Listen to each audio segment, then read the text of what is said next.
चिंता संतान हंतारो यत्पादाम्बुजरेणव स्वीयानां तान्निजाचार्यान् प्रणमामि मुहुर्मुहुः। यदनुग्रहतो जन्तु सर्वदुःखातिगो भवेत् तमहं सर्वदा वन्दे श्रीमद्वल्लभनन्दनम्। अज्ञानतिमिरान्धस्य ज्ञानाञ्जनशलाकया चक्षुरुन्मीलितं येन तस्मै श्रीगुरवे नमः। नमामि हृदये शेषे लीलाक्षराब्धिशायिनं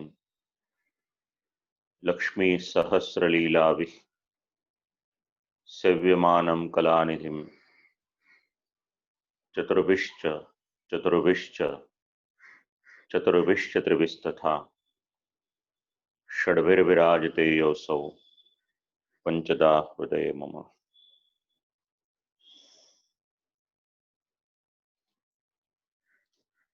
अंतरराष्ट्रीय पुष्टिमार्गीय वैष्णव परिषद द्वारा आयोजित सटीक षोडश ग्रंथ व्याख्यानमाला आज 5मा सत्रનો आरंभ થઈ રહ્યો છે અને આ સત્રમાં આશીર્વાદાત્મક વચનામૃત માટે ઉપસ્થિત પૂજ્ય ગોસ્વામી શ્રી નિકુંજલતા બેટીજી મહોદયાશ્રીના શ્રી ચરણોમાં દંડવત પ્રણામ કરું। દેશ વિદેશના જે પણ ભગવદીય વૈષ્ણવો જે માધ્યમ દ્વારા શ્રી યમુનાષ્ટકમ આપ લોકો શ્રવણ કરી રહ્યા છો, આજે 12મી જૂન 2020 આ સત્રના આરંભે આપ સર્વને ભગવત સ્મરણ। 7 શ્લોકનું શ્રવણ આપણે કર્યું। 2 શ્લોક આજે આપણે લઈએ। લગભગ અડધો કલાક જેટલો સમય મારું વક્તવ્ય થશે અને પછી પૂજ્યાશ્રી બેટીજી આપણને સર્વને શ્રી યમુના મહારાણીજી વિશે વિશેષ વચનામૃત દ્વારા આપણી સર્વની પર કૃપા કરશે। 8મો શ્લોક। સ્તુતિમ તવ કરોતિ કઃ કમલજા સપત્ની પ્રિયે હરેર્યદનુ સેવયા ભવતિ સૌખ્યમા મોક્ષતઃ ઇયં તવ કથાધિકા सकल गोपिका संगम स्मर शम जलाणुभि सकल गात्रजै संगम। श्री आचार्य चरणे આગળ પણ જે વાત સમજાવી હતી એનું જ અનુસંધાન પુનઃ લીધું કે આપની સ્તુતિ કરવાને માટે કોણ સામર્થ્યવાન છે। કોઈ કરી શકે એવું છે નહીં અને ગંગાજીની સ્તુતિ થાય છે એ પણ ટીકાકારોના મતે શ્રી યમુનાજીના સંબંધને કારણે થાય છે। સર્વત્ર સ્તુત્યત્વમ ભગવત સંબંધાત। અહીંયા આગળ લક્ષ્મીજીની સ્તુતિની પણ વાત છે। तो श्री यमुनाजीनी स्तुति लईए, श्री गंगाजीनी स्तुति लईए कि श्री लक्ष्मीजीनी स्तुति लईए। तो श्री लक्ष्मीजीनी स्तुति थाय छे। श्री गोकुलनाथजी आज्ञा करे छे कि भगवाननी साथेना संबंधने कारणे थाय छे। लक्ष्मीजीनो संबंध प्रभुनी साथे छे। शब्द आपणे साथे बोलीए छे लक्ष्मी नारायण। અને શ્રી દ્વારકેશ શ્રી પ્રભુ ચરણ પણ સમજાવે છે। સર્વત્રેતિ લોકે વેદે ચ સ્તવનીયત્વમ પુરુષોત્તમ સંયોગાદેવ. લોક વેદ ઇત્યાદિમાં જ્યાં જ્યાં પણ સ્તુતિ થાય છે તો લક્ષ્મીજીની સ્તુતિ ભગવાનની સાથે સંબંધ છે એના માટે થાય છે. પણ શ્રી અમનાજીની સ્તુતિમાં એવું નથી.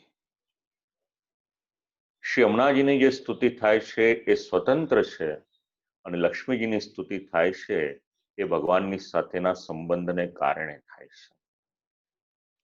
તો સમજવાનું આપણે, એક તરફ શ્રી લક્ષ્મીજી બિરાજમાન છે અને એક તરફ શ્રી અમનાજી. આપણા માટે બંને આદરણીય છે. બંનેઓને પ્રસન્ન કરવાને માટે વિશ્વના લોકો સ્તુતિ કરે છે. પણ આ સ્તુતિમાં તફાવત શું? તો શ્રી અમનાજી લક્ષ્મીજીના સપત્ની તરીકે પણ બિરાજમાન છે. ત્વમ તુ તસ્યા અપી સપત્ની તત્સમાન સૌભાગ્યવતી. જેવી રીતે શ્રી લક્ષ્મીજી સૌભાગ્યવતી છે એવી જ રીતે શ્રી અમનાજી પણ છે. કારણ કે લક્ષ્મીજીનો સંબંધ પણ પ્રભુની સાથે અને શ્રી અમનાજી માટે આપણે ચતુર્થ પ્રિયા આ શબ્દ વિચાર્યો. તો સામાન્ય રીતે સપત્ની હોય તો બંનેમાં કંઈક અણબનાવ જેવું પણ હોઈ શકે. શ્રીમદ ભાગવતમાં ભગવાનની પત્નીઓનો પરિચય છે. અષ્ટપટરાણીઓનો પરિચય શ્રી આચાર્ય ચરણ જ્યારે કરાવે, ભક્તિના સ્વરૂપની સાથે પણ કરાવે અને એમાં ક્યાંક શ્રી લક્ષ્મીજીનો અંશ છે એવો ઉલ્લેખ પણ સમજાવે આપણને. પણ શ્રી અમનાજી એ તો સ્વતંત્ર સ્વરૂપ છે, કોઈને આધીન નથી, કોઈ પણ પ્રકારનું પરાધીનત્વ નથી. નનો લક્ષ્મી સ્તુતિસ્તુ લોકે દૃશ્યતે. હવે અહીંયા આગળ કમલજા સપત્ની પ્રિય. શ્રી અમનાજી લક્ષ્મીજી કરતા પણ આગળ વધીને ભગવાનના વિશેષ પ્રિય છે. તો એમની સ્તુતિ કરવી એ લગભગ અશક્ય થઈ જાય એવી પરિસ્થિતિ શ્રી આચાર્ય ચરણ સમજાવી રહ્યા છે. શબ્દ પ્રયોગ કર્યો છે પ્રિય. ભગવાનને અતિશય પ્રિય છે અને જ્યાં પ્રિયત્વ આવે ત્યાં પછી બીજા કોઈ પણ વાતની વિચાર કરવાની આવશ્યકતા રહે નહીં. અને આ પ્રિયત્વ કેવું? હરેર યદનુ સેવયા. હવે શ્રી લક્ષ્મીજીની સ્તુતિ કરી શકાય બે રીતે. લક્ષ્મીજીને પ્રસન્ન કરી શકાય. ટીકાકારો ખૂબ સુંદર એનું ચિંતન આપે છે. એક, ભગવાનની સાથે સાથે લક્ષ્મીજીની સ્તુતિ કરો. અને બીજું, કેવળ લક્ષ્મીજીને પ્રસન્ન કરો. તો ભગવાનની સાથે સ્તુતિ કરીએ તો શું લાભ અને કેવળ લક્ષ્મીજીને પ્રસન્ન કરીએ તો શું લાભ? દ્રષ્ટિકોણ કયો અપનાવવો એ આરાધકે વિચારવાનું, સ્તુતિ કરનાર છે એમણે વિચારવાનું. જો ભગવાનની સાથે સાથે સ્તુતિ કરે તો લક્ષ્મીજી ફલ કયું આપે? એટલે કે મોક્ષ પર્યંતનું ફલ આપી શકે. જે શ્રીમદ ભાગવતજીના ત્રીજા સ્કંદમાં ભગવાન કપિલ માતા દેવહૂતિને સમજાવે છે. અલગ અલગ પ્રકારના મોક્ષ છે, સાલોક્ય, સાર્ષ્ટી, સામિપ્ય ઇત્યાદિ. તો ભગવાનની સાથે જોડાયેલા લક્ષ્મીજી હોય તો આમાંથી એક પ્રકારનો મોક્ષ આપી દે. પણ પુષ્ટિ માર્ગીય સેવકને આવા કોઈ પણ પ્રકારના મોક્ષની ઈચ્છા નથી. કારણ કે સંપ્રદાય એવું સમજાવે છે, ટીકાકારો એવું સમજાવે છે કે સાલોક્ય વગેરે મોક્ષ પણ મળી જાય તો એનાથી પુષ્ટિ માર્ગીય સેવક વધારે પ્રસન્ન નહીં થઈ જાય. એ તો ભગવાનમાં ભળી જશે તો પણ પ્રસન્ન નહીં થાય. એના હૃદયને આનંદ ક્યારે આવશે? જ્યારે એ ભગવાનની સેવા કરી શકશે ત્યારે. તો લક્ષ્મીજીનું આરાધન કરો, ભગવાનની સાથે કરો, તો આ રીતનું ફળ મળે, મોક્ષ સુખ પણ આપી શકે. અને કેવલા ભગવતા પુરુષોત્તમા ભેદેન સ્થિતા વિભૂતિ રૂપા. શ્રી હરિરાજ મહાપ્રભુજી સમજાવે છે કે એકલા લક્ષ્મી જે બિરાજમાન છે એ તો ભગવાનની વિભૂતિ સ્વરૂપા છે. અને જો એ લક્ષ્મીજીનું આરાધન કરીએ, લક્ષ્મીજી પ્રસન્ન પણ થઈ જાય, સંપત્તિ પણ આપી દે. તો વિચાર કરવાનો કે ભગવાનની પાસે આપણે વધારે પહોંચવું હોય તો કેવળ સંપત્તિ મળે એનાથી આપણે રાજી થવાનું કે નહીં? ટીકાકારોમાં ઘણી વિશેષતા છે, પ્રમાણની સાથે વાતની રજૂઆત કરે છે. સુદામાજીને લક્ષ્મી મળે છે, સંપત્તિ મળે છે, એ છતાં પણ એવું વિચારે છે કે આ જે કંઈક મળેલું છે એ ભગવત સેવામાં એનો વિનિયોગ થાય તો ઉત્તમ છે. નહીતર લક્ષ્મીજી સંપત્તિ આપશે તો એ સંપત્તિ પ્રભુની પાસે પહોંચવામાં આપણને અડચણરૂપ થઈ જશે. ખૂબ ધ્યાન રાખવાનું છે, ઘણું જ સમજવાનું છે, ઘણો જ વિચાર કરવાનો છે. તો પ્રભુ કૃપાથી આવું કંઈક પ્રાપ્ત થાય, એનો વિનિયોગ પ્રભુ સેવામાં કરીએ ત્યાં સુધી વાંધો ના આવે. પણ જો એકલા લક્ષ્મીજીનું ઉપાસન કરીએ આપણે, તો પછી પ્રભુની પાસે પહોંચવામાં કે મુક્તિ સુધી પહોંચવામાં પણ એ લક્ષ્મીજી બાધા થઈ શકે એવી સમજણ ટીકાકારો આપે છે. તો આ લક્ષ્મીજીના બે સ્વરૂપ છે. એક ભગવાનની સાથે બિરાજમાન છે, એકમ ભગવતા સહસ્થિતમ. આ શ્રી દ્વારકેશ ચરણજી સમજાવે છે. અને અપરમ ભેદેન બીજા જે છે એના દ્વારા આપણને ધન વગેરે મળી શકે. તો નક્કી આપણે કરવાનું, પણ જો સંપ્રદાયની રીતે વિચારીએ તો એની કરતા અનેક ગણું સામર્થ્ય શ્રી યમુનાજીમાં છે. ઇયમ તવ કથાધિકા. લક્ષ્મીજીની તુલના કરતા શ્રી યમુનાજીમાં, શ્રી કાલિંદીજીમાં અનેક ગણું સામર્થ્ય છે. એનું નિરૂપણ શ્રી ગોકુલનાથજી સમજાવી રહ્યા છે. તેથી જો શ્રી મહારાણીમાનો આપણે આશ્રય રાખીએ તો આપણી પર કૃપા કરે. આગળનું પદ છે સકલ ગાત્ર જય સંગમાં. શ્રી ઠાકોરજી જ્યારે ગોપીજનોની સાથે ત્યાં આગળ પધાર્યા છે તો શ્રી યમુનાજીના જલમાં કેવળ પ્રસ્વેદ એટલે પસીનો કે પરસ્પિરેશન નથી, પણ શ્રી ઠાકોરજીના શ્રીઅંગમાં અને ગોપીજનોના શ્રીઅંગમાં જે લીલા ઇત્યાદિ કરીને એનો જે આનંદ હતો એ આનંદનો રસ શ્રી યમુનાજીના જલમાં ભળેલો છે. આ શબ્દ જ્યારે સમજાવ્યા સકલ ગાત્ર જે સંગમાં, ત્યારે એનું નિરૂપણ ટીકાકારોએ આ રીતે કર્યું. શ્રી યમુના જલનું આ એક વિશેષ મહાત્મ્ય છે. સાક્ષાત પ્રભુના આનંદનો અનુભવ શ્રી યમુનાજીએ કર્યો છે. કારણ જ્યારે રસોત્પત્તિ થઈ તો રસ બહાર નીકળ્યો છે શ્રી ઠાકોરજીના શ્રીઅંગમાંથી અને એ જલમાં મિશ્રિત થયો છે. ખૂબ ધ્યાન રાખવા જેવી વાત છે.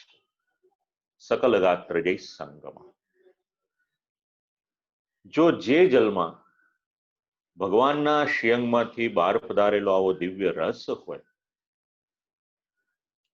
તો એ જલને આપણે ધ્યાન રાખવાનું કે કોઈ પણ પ્રકારે આપણે એને પ્રદૂષિત ના કરીએ. અત્યારે કોવિડને કારણે ક્લાઇમેટમાં ઘણું બધું ઇમ્પ્રુવમેન્ટ થઈ ગયું છે, પોલ્યુશન દૂર થઈ ગયું છે. સોશિયલ મીડિયા પર શ્રી યમુનાજીના જે ચિત્રો જોવા મળે છે, ખૂબ જ પારદર્શક જલના દર્શન થાય છે. ભગવાને તો આપણને ઘણું આપ્યું, પણ મનુષ્ય પોતાના સ્વાર્થને માટે એને સંભાળી ના શકે. એક તરફ આપણે શ્રી યમુનાજીને માં કહીએ છીએ અને બીજી તરફ આપણે એમાં જ કચરો નાખીએ અને જે બાકીનું ન નાખવું જોઈએ એ પણ નાખીએ. ઘણો બધો ઇન્ડસ્ટ્રીયલ વેસ્ટ પણ એમાં જતો હોય, હ્યુમન વેસ્ટ જતો હોય, રિલિજિયસ વેસ્ટ જતો હોય. તો આ બધું કરી અને શ્રી યમુનાજીને આપણે પ્રદૂષિત ન કરીએ એ આપણા માટે પણ શ્રેયસ્કર છે અને આખા સમાજને માટે પણ શ્રેયસ્કર છે. એકાદ પુષ્પ પધરાવો, એકાદ પાંખડી પધરાવો તો પણ પ્રસન્ન થશે. સકલ ગાત્ર એ સંગમાં ખૂબ સુંદર સાંપ્રત સમયની સાથે જો આપણે આ પદને લેવું હોય તો ઘણું વિચારી શકાય એવું છે. આવા શ્રી યમુનાજીની સ્તુતિ કરતા કરતા આ 8મો શ્લોક છે એ આપણને કયું ઐશ્વર્ય આપે એટલે સમજાવ્યું.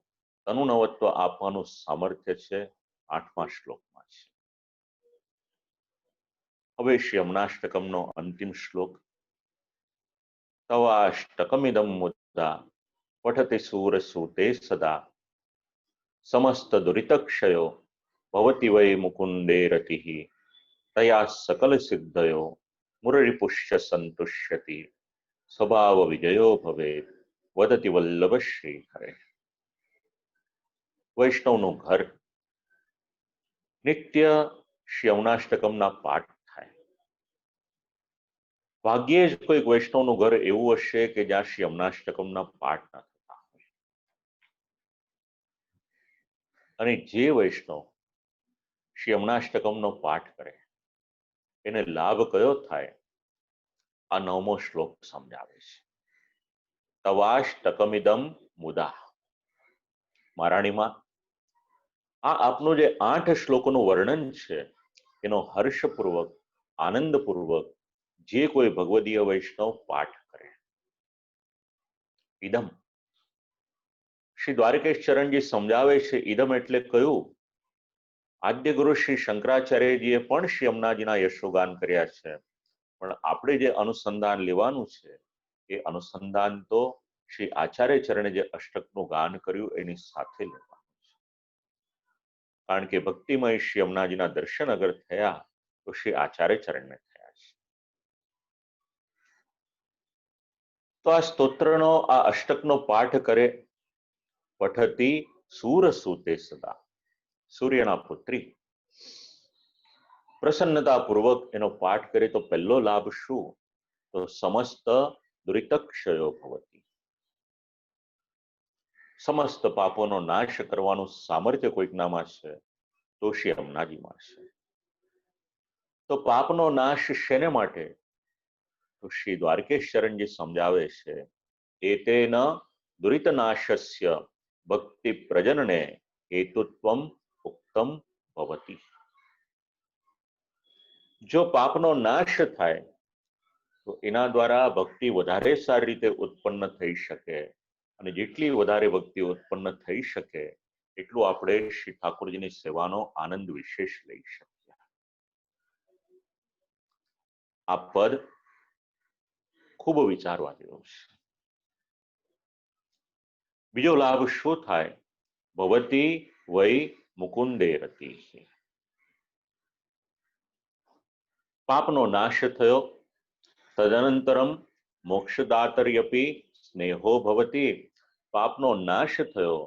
ભગવાનમાં આપણી રતિ વધારનાર શ્રી યમુના મહારાણીજી. ભગવાનમાં વધારે સ્નેહોત્પત્તિ કરવાનું કાર્ય કોઈ કરે છે તો શ્રી યમુનાજી કરે છે. ઋષિમુનિઓ ઘણી તપસ્યા કરીને જે કાર્ય ન થઈ શકે શ્રી યમુનાષ્ટકમના પાઠ દ્વારા થાય છે. ભક્તિ પણ આપે અને સાથે સાથે ભગવાનની સાથે સાથે આપણને આગળ લઈ જઈ રતિ વધારવાનું કાર્ય પણ કરે છે.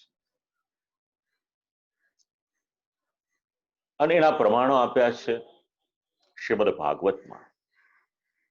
વૈ વૈ અક્ષર એના માટે છે, પદ એના માટે છે કે આ નિશ્ચયપૂર્વક શ્રી આચાર્ય ચરણ કોઈ વાત એમને નથી કરતા, સારી રીતે નિર્ણય કરીને આ વાત સમજાવે છે. ત્રીજો લાભ તયા સકલ સિદ્ધયા.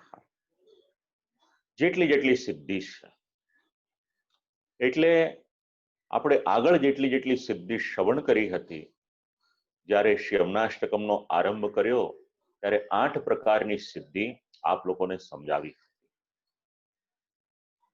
કદાચ કોઈકનું શ્રવણ કરવાનું રહી ગયું હોય તો પરિષદે પણ યુટ્યુબ પર અપલોડ કરેલું છે. ચિરાયુષ્માન આદિત્ય શાસ્ત્રીજીએ પણ યુટ્યુબ પર અપલોડ કરેલું છે. પુનઃ શ્રવણ કરશો તો એ સિદ્ધિઓનું અનુસંધાન થઈ જશે. ચોથો લાભ, મુરરિપુષ્ય સંતુષ્યતિ.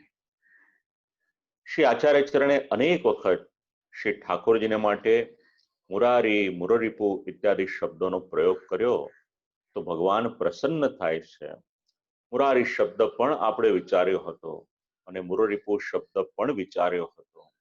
એક વાક્યમાં એટલું યાદ રાખીએ, જે પ્રમાણે 16,000 કન્યાઓને પ્રતિબંધ હતો એનો ભગવાને નિવૃત્તિ કરી હતી, એ પ્રમાણે જો આપણે પાઠ કરીએ તો શ્રી મહારાણીમાં આપણી પર પણ કૃપા કરે અને બંધક ઇત્યાદિ કંઈક હોય, કોઈ અવરોધ હોય તો એને દૂર કરી અને પ્રભુની પાસે લઈ જાય, જેના દ્વારા મુરરિપુ એટલે ભગવાન સંતુષ્યતિ એટલે સંતુષ્ટ થાય છે. સેવાનો પ્રકાર એવો રાખીએ, પાઠનો પ્રકાર એવો રાખીએ કે જેના દ્વારા શ્રી ઠાકોરજી પ્રસન્ન થાય. સાથે સાથે છઠ્ઠો લાભ સમજાવ્યો, સ્વભાવ વિજયો ભવેત. સ્વભાવ વિજય પરાવૃત્તિર્ભવતી. સ્વભાવનો વિજય એટલે શું? પોતપોતાનો અંતર્ગત જે ભાવ છે, સ્વભાવ છે. પણ શ્રી યમનાષ્ટકમનો પાઠ કરે તો સ્વભાવશ્ચ જીવાત્મનો ભાવ. જીવાત્માના એટલે તમારી ને મારી અંદર રહેલો જે ભાવ છે એ આપણો સ્વભાવ છે. શ્રી દ્વારકેશ શરણજી સમજાવે છે કે એની ચર્ચા શ્રી ગુસાઈજી પ્રભુ ચરણે વિદ્વન મંડળ નામના ગ્રંથમાં કરેલી છે.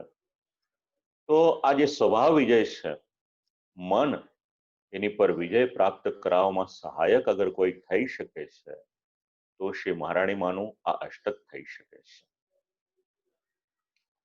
અને સાથે સાથે ભગવત સેવાને માટે આપણા જે સહજ ધર્મ છે એના ભાવાભિવૃદ્ધિ પણ અગર ક્યાંક થઈ શકે છે તો આ સ્વભાવ વિજય પદ એના દ્વારા થઈ શકે છે. ઘણી ચર્ચા કરી છે. શ્રી હરિરાયજી મહાપ્રભુજી તો 3 રીતે આ વાત સમજાવે છે. દરેક ટીકાકારો પોતપોતાની રીતે આ સ્વભાવ વિજય શબ્દ સમજાવે છે. એવો પણ વિચાર કરી શકાય શ્રી દ્વારકેશજી ચરણના હિસાબે કે બહિર્મુક્તાની નિવૃત્તિ થાય અને પ્રભુની પાસે આપણે વધારે આગળ જઈ શકીએ. આમ કરતા કરતા સ્વભાવ વિજયો ભવે. અને આ બધું કોણ કહી રહ્યું છે? એટલે કહ્યું કે વદતી વલ્લભ શ્રી હરે. શ્રી આચાર્ય ચરણની આ દિવ્ય વાણી છે. શક્ય હોય તો પૂર્ણ સમર્પણથી, પૂર્ણ આદરથી, પૂર્ણ પ્રેમથી શ્રી યમુનાજીનો પાઠ અવશ્ય કરો. શ્રી યમુનાષ્ટકમનો પાઠ અવશ્ય કરો. ઘણા વૈષ્ણવોને આજે પણ એનો અનુભવ થાય છે. ગઈકાલે 4-5 વૈષ્ણવોને જે અનુભવ થયા હતા એ મેં આપ લોકોને કહ્યા. આપણા મુંબઈના એક વૈષ્ણવ છે ધીરેનભાઈ મહેતા. નવેમ્બરમાં એમને ત્યાં સપ્તાહ કરી. પેપર ઇન્ડસ્ટ્રી એમની ફેક્ટરી છે. દરરોજનું 2 લાખ લીટર જલ જોઈએ. પોતાનો અનુભવ એમણે જણાવ્યો હતો કે ક્યારેક એવું થઈ જાય કે ફેક્ટરીની પાછળ જ નદી છે, એમાં પાણી ખલાસ થઈ જાય. એવું થાય કે કાલે ફેક્ટરી ચાલુ નહીં થાય. અને એ સમયે જો શ્રી મહારાણી માને વિનંતી કરું શ્રદ્ધાથી કે માં કૃપા કરો મારી પર, અને બીજા દિવસે સવારે માણસનો ફોન આવી જાય કે કોને ખબર ક્યાંથી આખી નદી ભરાઈ ગઈ છે એ ખબર નથી.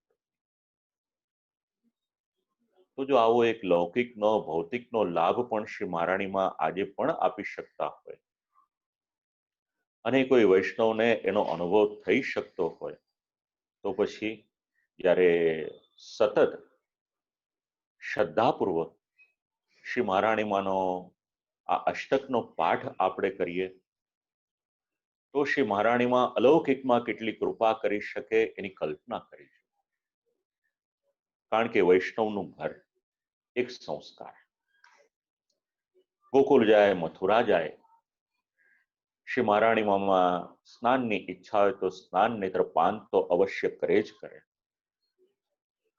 નિત્ય આપણે ત્યાં જારીજીની સેવા આપણે કરીએ. સાથે સાથે સંપ્રદાયમાં એક સમજણ એ પણ આપી છે કે સેવાના પ્રકારમાં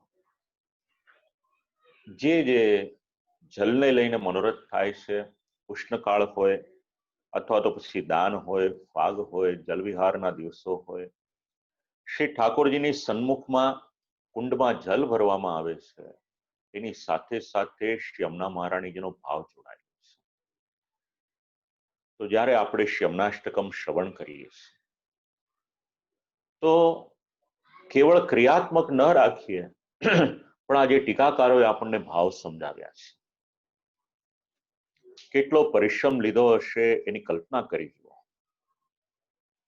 નમામિથી લઈ અને વદતિ વલ્લભ શ્રી હરે, તો ત્યાં સુધી શ્રી ટીકાકારોએ આપણને જે દ્રષ્ટિ આપી છે એ દ્રષ્ટિ મુજબ આપણે શ્રી યમુનાષ્ટકમનો પાઠ કરીએ અને એક એક પદ જેટલા પણ શક્ય હોય આપણા જીવનમાં ઉતારવાને માટે આપણે પ્રયત્ન કરીએ.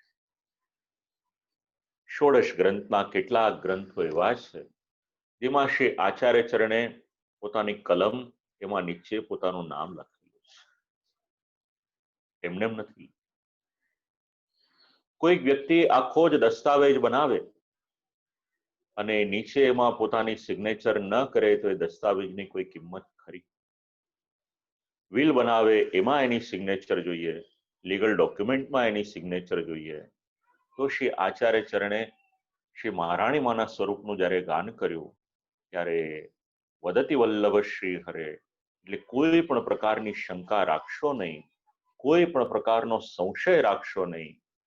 જે ટીકાકારો આપણને સમજાવે છે એ ભાવ મુજબ શ્રી યમુનાષ્ટકમનો પાઠ અવશ્ય કરજો. અને સાથે સાથે અર્વાચીન રીતે પણ ઘણું બધું વિચારી શકાય એવું છે. શ્રી યમુનાજીને શુદ્ધ કરવાને માટે જે પ્રક્રિયા અને જે પ્રકલ્પો ચાલી રહ્યા છે આટલા વખત, આપણે કોઈની ટીકા ટિપ્પણી ન કરીએ પણ આપણે જ્યાં સહાયક થઈ શકતા હોઈએ તો એક વૈષ્ણવ તરીકે આપણું પણ એ કર્તવ્ય છે એ વાતને પણ આપણે ધ્યાનમાં રાખીએ. તો શ્રી આ યમુનાષ્ટકમની જે વાણી છે, જે કંઈ બોલાવ્યું શ્રી ઠાકોરજીએ ષોડશ ગ્રંથની પૂર્વ પીઠિકાથી લઈને અત્યાર સુધી, એમાં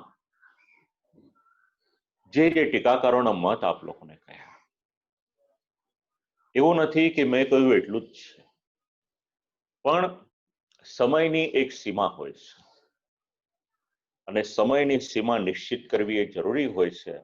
કારણ કે આખો જ ષોડશ ગ્રંથનો આપણો જે ક્રમ છે, હવે એક ગ્રંથને જેટલો સમય આપી શકાય એટલો જ આપણે આપીએ. કહેવાનું જે તાત્પર્ય છે એ આપ લોકોને સમજાઈ જાય એટલું ઘણું છે. કારણ કે મુખ્ય દિશા નિર્દેશ જોઈએ છે એ આપણને સિદ્ધ થઈ જાય એટલે આપણું કાર્ય એ સિદ્ધ થાય.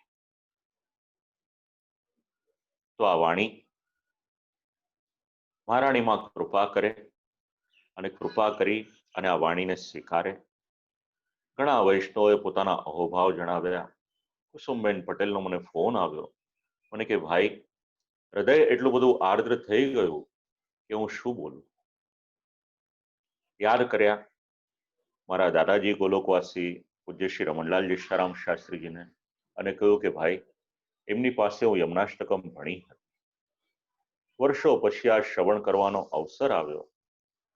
આવું બધું જ્યારે સાંભળવા મળે છે ત્યારે એવું થાય કે શ્રી યમુના મહારાણીજીએ કૃપા કરી આ બધા વૈષ્ણવોની પર.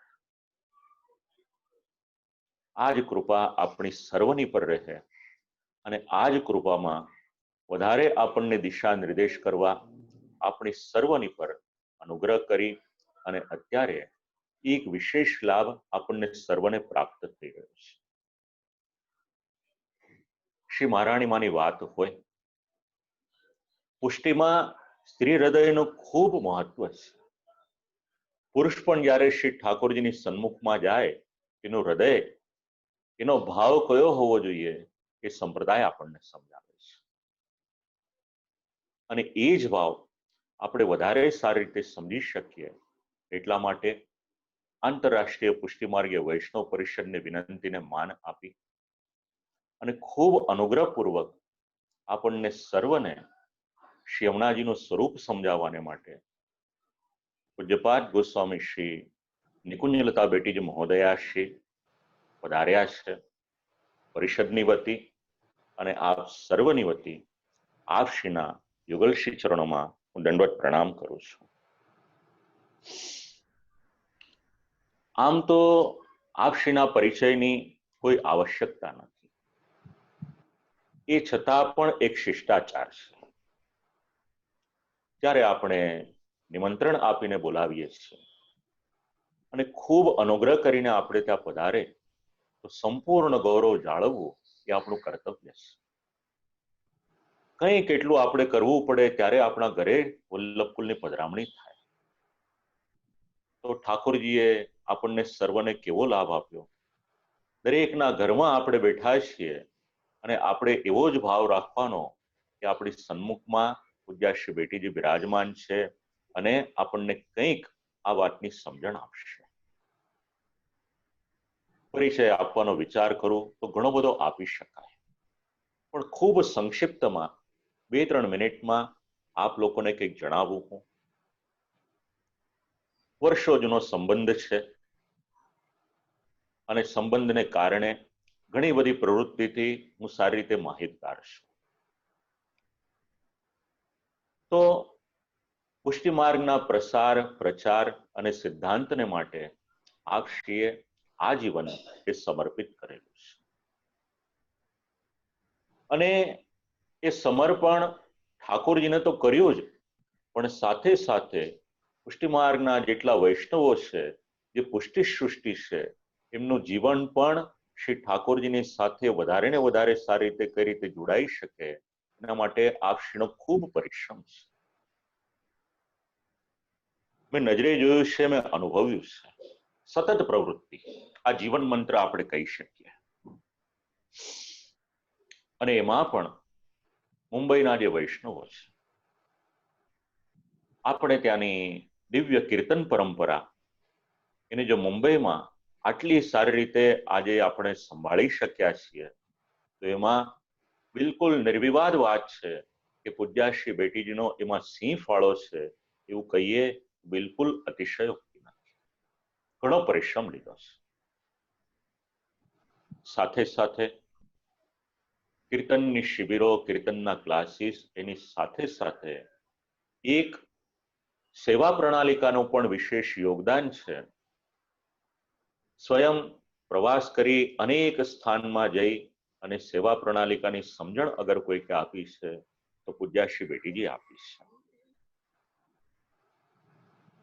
સાથે સાથે પ્રતિવર્ષ શ્રી મહાપ્રભુજી, શ્રી ગોપીનાથજી પ્રભુચરણ, શ્રી ગુસાઈજી પ્રભુચરણના ઉત્સવનું વિશેષ આયોજન થાય અને આયોજન જ્યારે થાય ત્યારે આપશ્રી તો સ્વલ્પ વક્તવ્ય કરે પણ સંપ્રદાયના કોઈ વિદ્વાન બાલકને નિમંત્રણ આપે અને સાથે સાથે સંપ્રદાયના વિદ્વાનોને માટે આપશ્રીના મનમાં ખૂબ આદર ને ખૂબ ભાવ.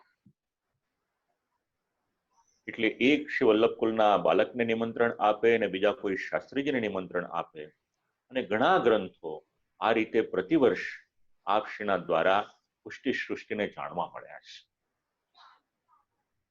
દરેક વર્ષે એવો આગ્રહ હોય કે કંઈક નવું જાણવા મળે વૈષ્ણવોને, એના માટે આપશ્રી પરિશ્રમ કર્યા.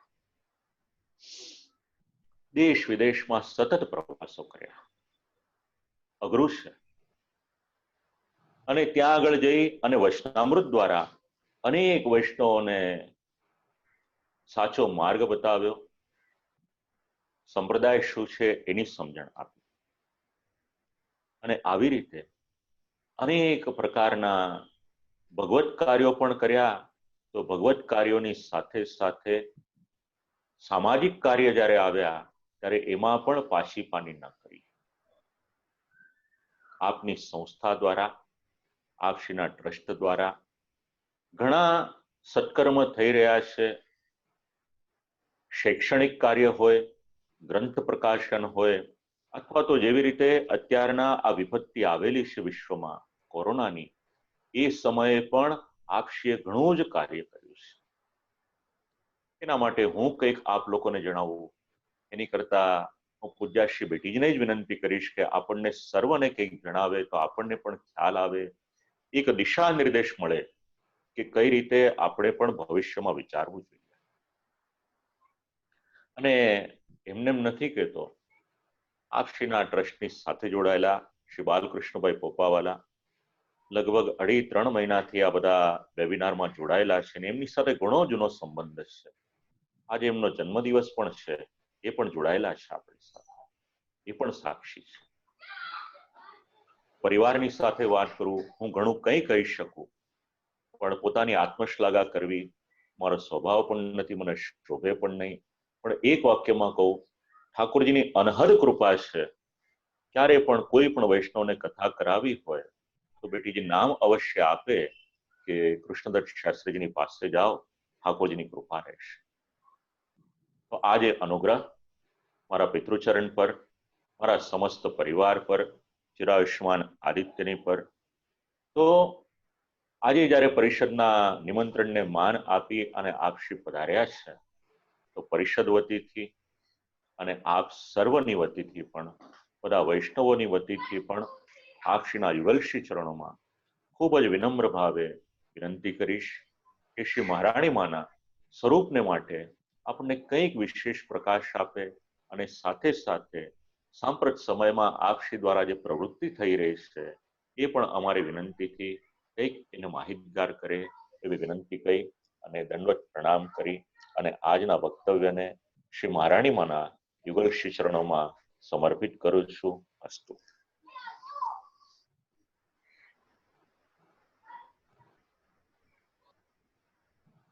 શરૂ કરું શાસ્ત્રીજી?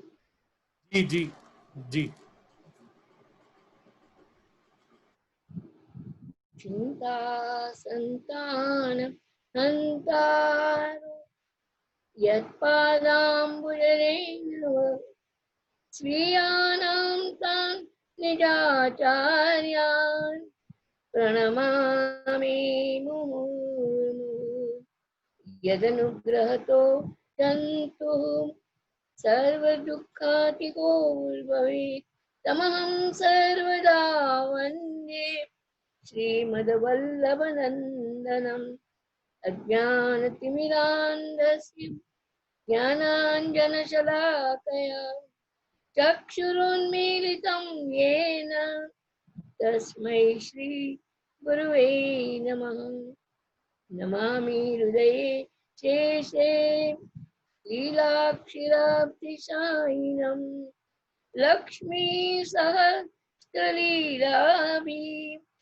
સેવ્યમાनं કલાનિધિં ચતુર્ભીષ્ટસ્ત્રિભીસ્તથા ષડભીર્વિરાજતે યોऽસૌ પંચધા હૃદયે મમ. સૌંદર્યં નિજરુત્કટં પ્રકટિतं શ્રીગૂઢભાવાત્મકम् પૂરૂપં ચ પુનस्तदन्तर्गतं प्राविविशत्स्वप्रिये संश्लिष्टावुभयोर्बभौ रसमयः कृष्णो हि यत् साक्षिकम् रूपं तत्त्रितयात्मकं परमपि ध्येयं सदा वल्लभम्. नमामि श्री बालकृष्णं यशोदो संगलालितं पूतना सुपयपान रक्षिता शेषबालकं श्रीवल्लभाधीश की जय। परम आदरणीय परम भागवत एवं श्री कृष्णदत्त शास्त्री जी આજની યુવા પેઢીમાં ખૂબ સુંદર રીતે તૈયાર થયેલા એવા આદિત્ય શાસ્ત્રીજી તથા આંતરરાષ્ટ્રીય વૈષ્ણવ પરિષદના સભ્યજનો પ્રદીપભાઈ તથા પરમ ભગવદિયા પ્રદીપભાઈના માતૃશ્રી શાંતાબેન તથા તમામ જે વૈષ્ણવો અહીંયા જોઈ રહ્યા છે, સાંભળી રહ્યા છે, એ તમામ વૈષ્ણવો, મને આનંદ એ છે કે આજે આંતરરાષ્ટ્રીય પરિષદ તરફથી જે હું અહીં ઉપસ્થિત થઈ છું શ્રી રમણાજીનું સ્મરણ કરવા માટે, તો એનો મને ખૂબ આનંદ છે. જે ષોડશ ગ્રંથ સત્ર ચાલુ થયું છે, જેમાં હમણાં જ કૃષ્ણદત્ત શાસ્ત્રીજીએ ષોડશ ગ્રંથમાં યમનાષ્ટક પ્રથમ મને એ કહેતા એ આનંદ થાય છે કે શ્રી કૃષ્ણદત્ત શાસ્ત્રી, હું એમના વખાણ કરવા માટે નથી બોલતી, પણ મારા હૃદયથી મારા ભાવ વ્યક્ત કરું છું કે એક પુષ્ટિ માર્ગના સારામાં સારા વિદ્વાન શાસ્ત્રી છે. આમે તમે જુઓ તો પુષ્ટિ માર્ગમાં આજે શાસ્ત્રી પંડિતોની બહુ મોટી ખોટ છે, પણ એમાં પણ શ્રી કૃષ્ણદત્ત શાસ્ત્રી કે જેમની ભાગવત કથા પણ બહુ જ ડિટેલ્સમાં અને સુંદર તૈયાર કરે છે, એવી જ રીતે પુષ્ટિ માર્ગના કોઈ પણ સબ્જેક્ટ હોય પણ બહુ સુંદર રીતે એની છણાવટ કરે છે. એ આ સમસ્ત પુષ્ટિ જગતનું અવભાગ્ય છે કે આવા વિદ્વાન શાસ્ત્રી આપણી પાસે છે. અને જેમ હમણાં શાસ્ત્રીજીએ તમને કહ્યું કે જ્યારે પણ શ્રી ગુસાઈજીનો ઉત્સવ, શ્રી મહાપ્રભુજીનો કે શ્રી ગોપીનાથજીનો, અને જ્યારે પણ અહીં મુંબઈમાં, યા તો પ્રોપર મુંબઈમાં પ્રેમપુરી અધ્યાત્મ વિદ્યા ભવનમાં, યા તો વિલ્યપાલામાં કે ક્યાંય પણ મોટા મોટા આયોજનો જ્યારે થાય છે ઠાકોરજી કૃપાથી, ને હંમેશા હું કૃષ્ણદત્ત શાસ્ત્રીજીને યાદ કરું અને એટલી સુંદર રીતે હું નવો સબ્જેક્ટ એમને આપું, એ પણ પુષ્ટિ માર્ગીય, પણ એ સબ્જેક્ટ ખૂબ સુંદર છણાવટ કરે છે. એ મારો અનુભવ છે. એટલે આપણે ખરેખર એ ભાગ્યશાળી છીએ. નહીં તો આજે ક્યાં છે શાસ્ત્રી પંડિતો, ક્યાં છે? પહેલાનો વખત અમારા બાળકોને ત્યાં એવો હતો કે જ્યાં વિદ્વાન શાસ્ત્રી પંડિતો રહેતા દરેક ઘરની અંદર, અને એ રીતે ઘરના બાળકોને પણ ગ્રંથો શીખવતા, પાઠ શીખવતા, પ્રવચન કરતા શીખવતા. એટલું જ નહીં, પરંતુ પુષ્ટિ માર્ગના જે પણ ગ્રંથો એ તૈયાર કરતા અને પ્રગટ કરાવતા. મને યાદ છે અમારે ત્યાં ચિમનલાલ શાસ્ત્રીજી હતા, અને ચિમનલાલ શાસ્ત્રીજીએ ઘણા બધા ષોડશ ગ્રંથો તૈયાર કરીને બહાર પ્રગટ કર્યા હતા. એટલે આવા શાસ્ત્રી પંડિતો આજે પુષ્ટિ માર્ગમાં ખૂબ જરૂર છે. અને આનંદનો વિષય એ છે કે એમના ચિરંજીવ આદિત્ય, તો કે હું તો એને આદિત્ય જ કહું છું, શાસ્ત્રીજી નથી કહેતી કે શાસ્ત્રીજી લેવલ ઉપર છે એમનું આદિત્યનું. એટલા બધા તૈયાર છે આદિત્યભાઈ કે હું એમને ખૂબ પ્રેમથી આદિત્ય કહીને કહું છું. ત્યારે આવા તૈયાર હતા શાસ્ત્રી પંડિતો. મને યાદ છે કે જ્યારે આદિત્યની જનોઈમાં ઊંઘ આવેલી, કારણ કે અમારો સંબંધ અમારા સુરત પાવાને ખાસ કરીને અમે મથરેશ દાદાભાઈ, અમે લોકો બધાનો જે સંબંધ શાસ્ત્રીજી સાથેનો પરંપરાથી છે. હું રમણલાલ શાસ્ત્રીજીને પણ મળી છું. રમણલાલ શાસ્ત્રીજી અમારા મથરેશ દાદા ખાસ એમના અંગત શાસ્ત્રી તરીકે હતા. બરાબર ને શાસ્ત્રીજી? અરે એવી રીતે નિરંજન શાસ્ત્રીજી કે જેની કથામાં અવારનવાર મારે કોઈ પણ રીતે જવાનું થતું, અને એ પણ બહુ જ સારા વિદ્વાન હતા, અને એ પણ સારા એક વક્તા હતા. ભાગવતના સુંદર કથાકાર હતા. અને એ પછી પરંપરામાં કૃષ્ણદત્ત શાસ્ત્રીજી, અને આજે એ જ પરંપરામાં આદિત્ય એ પણ એક શાસ્ત્રી તરીકે સારા તૈયાર થઈ રહ્યા છે. અને હું યાદ કરું તો એમની જનોઈમાં ગઈ હતી ત્યારે બહુ નાના હતા, અને આજે પણ એ શબ્દો મારા કાનમાં ગુંજે છે. કડકડાટ આમ વેદના મંત્રોચ્ચાર કરાવેલો ત્યારે નિરંજન શાસ્ત્રીજી એમની પાસે એટલી સુંદર રીતે કરેલો. અને ખરેખર આવા સુયોગ્ય સુપાત્ર આ જે પરંપરા જે વિદ્વાનોની છે, એને માટે મારી પાસે કોઈ પણ શબ્દ અભિવ્યક્ત કરવા માટે ખરેખર શાસ્ત્રીજીને હું ખૂબ ધન્યવાદ આપું છું. અને તેમાં ભાગવત કથા તો સુંદર કરે અને કોઈ પણ કરી શકે, પરંતુ જે પુષ્ટિ માર્ગના ગ્રંથો છે એ તો જેને આ ટીકાઓ વગેરેથી હસ્તગત હોય એ જ કરી શકે છે. એક બે વખત મેં આ સરસ ગ્રંથ શરૂઆત થઈ, અથવા તો એને પહેલા શ્રી ગોપીનાથજીનો ગ્રંથ એ પણ છે તે એક બે વખત સાંભળ્યો હતો. હમણાં ષોડશ ગ્રંથમાં પણ સાંભળ્યું હતું. તો એટલી સુંદર રીતે એમને ટીકા સહિત જે કહ્યું, મને તો એવું લાગે છે કે યમનાષ્ટકનું બધું એમને ભરપૂર તમને લોકોને આપી દીધું છે. ખરેખર આના માટે કોઈ શબ્દો વધારે કહી શકતી નથી. અને આજે મારે પણ શ્રી યમુનાજી વિશે જ કહેવાનું છે.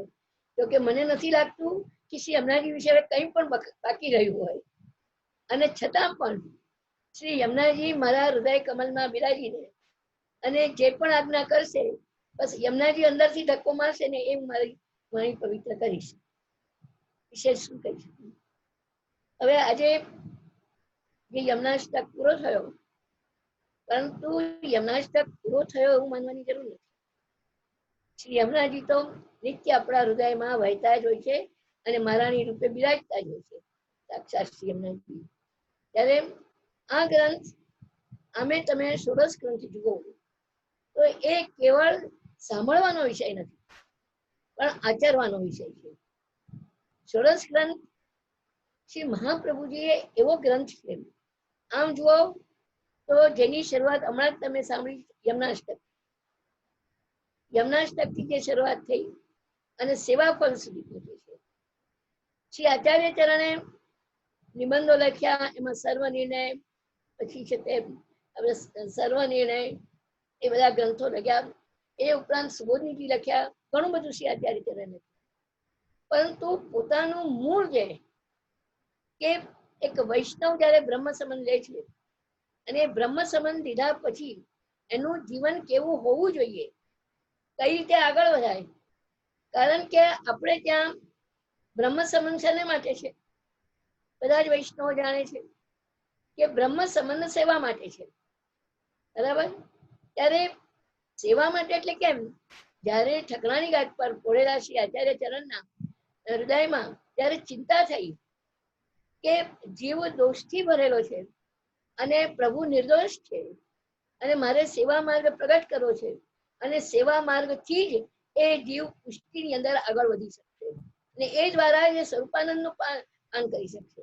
તો એવા જીવને વધારવા માટે સેવા ખૂબ જરૂરી છે. તો એ સેવા નિર્દોષ બ્રહ્મની સેવા, એ સદોષી જીવ ખૂબ બધા દોષો ભરેલા છે એવો જે જીવ, જેમ શ્રી ગુસાઈજી કહી રહ્યા છે ને કે યદ્યપિ મમા અપરાધ, મારો અપરાધ ઘણા બધા છે, તથાપિ ક્ષમા ભગવત ક્ષમા કરે અતિ દુર્બલા. ભગવત સામે તો અમારા અપરાધો પણ દુર્બલ બની જાય છે, એટલી બધી પ્રભુની કૃપા છે. ત્યારે એવા દોષથી ભરેલો જે જીવ, અને જ્યારે શ્રી મહાપ્રભુજી પાસે ઠાકોરજી સ્વયં પધાર્યા. યાદ રાખજો, ઠાકોરજીએ વિનંતી નથી, શ્રી મહાપ્રભુજીએ વિનંતી નથી કરી કૃપાનાથ પધારો ને મારી ચિંતાને ઉકેલો, પણ સ્વયં ઠાકોરજી શ્રી ગોકુલચંદ્રમાજી રૂપે પધાર્યા, અને પધારીને શ્રી મહાપ્રભુજીને આજ્ઞા કરી, એ વલ્લભ मेरे साथ संबंध कराओ, मेरे साथ तुम्हें संबंध कराओ, और आपके द्वारा जो जीव भी शरणे आएगा उसको मैं कदापि छोड़ूंगा नहीं, उसका मैं स्वीकार करूंगा। એટલું જ નહીં, પણ वो जो कुछ भी मुझे धरेगा तो मैं साक्षात अंगीकार करूंगा।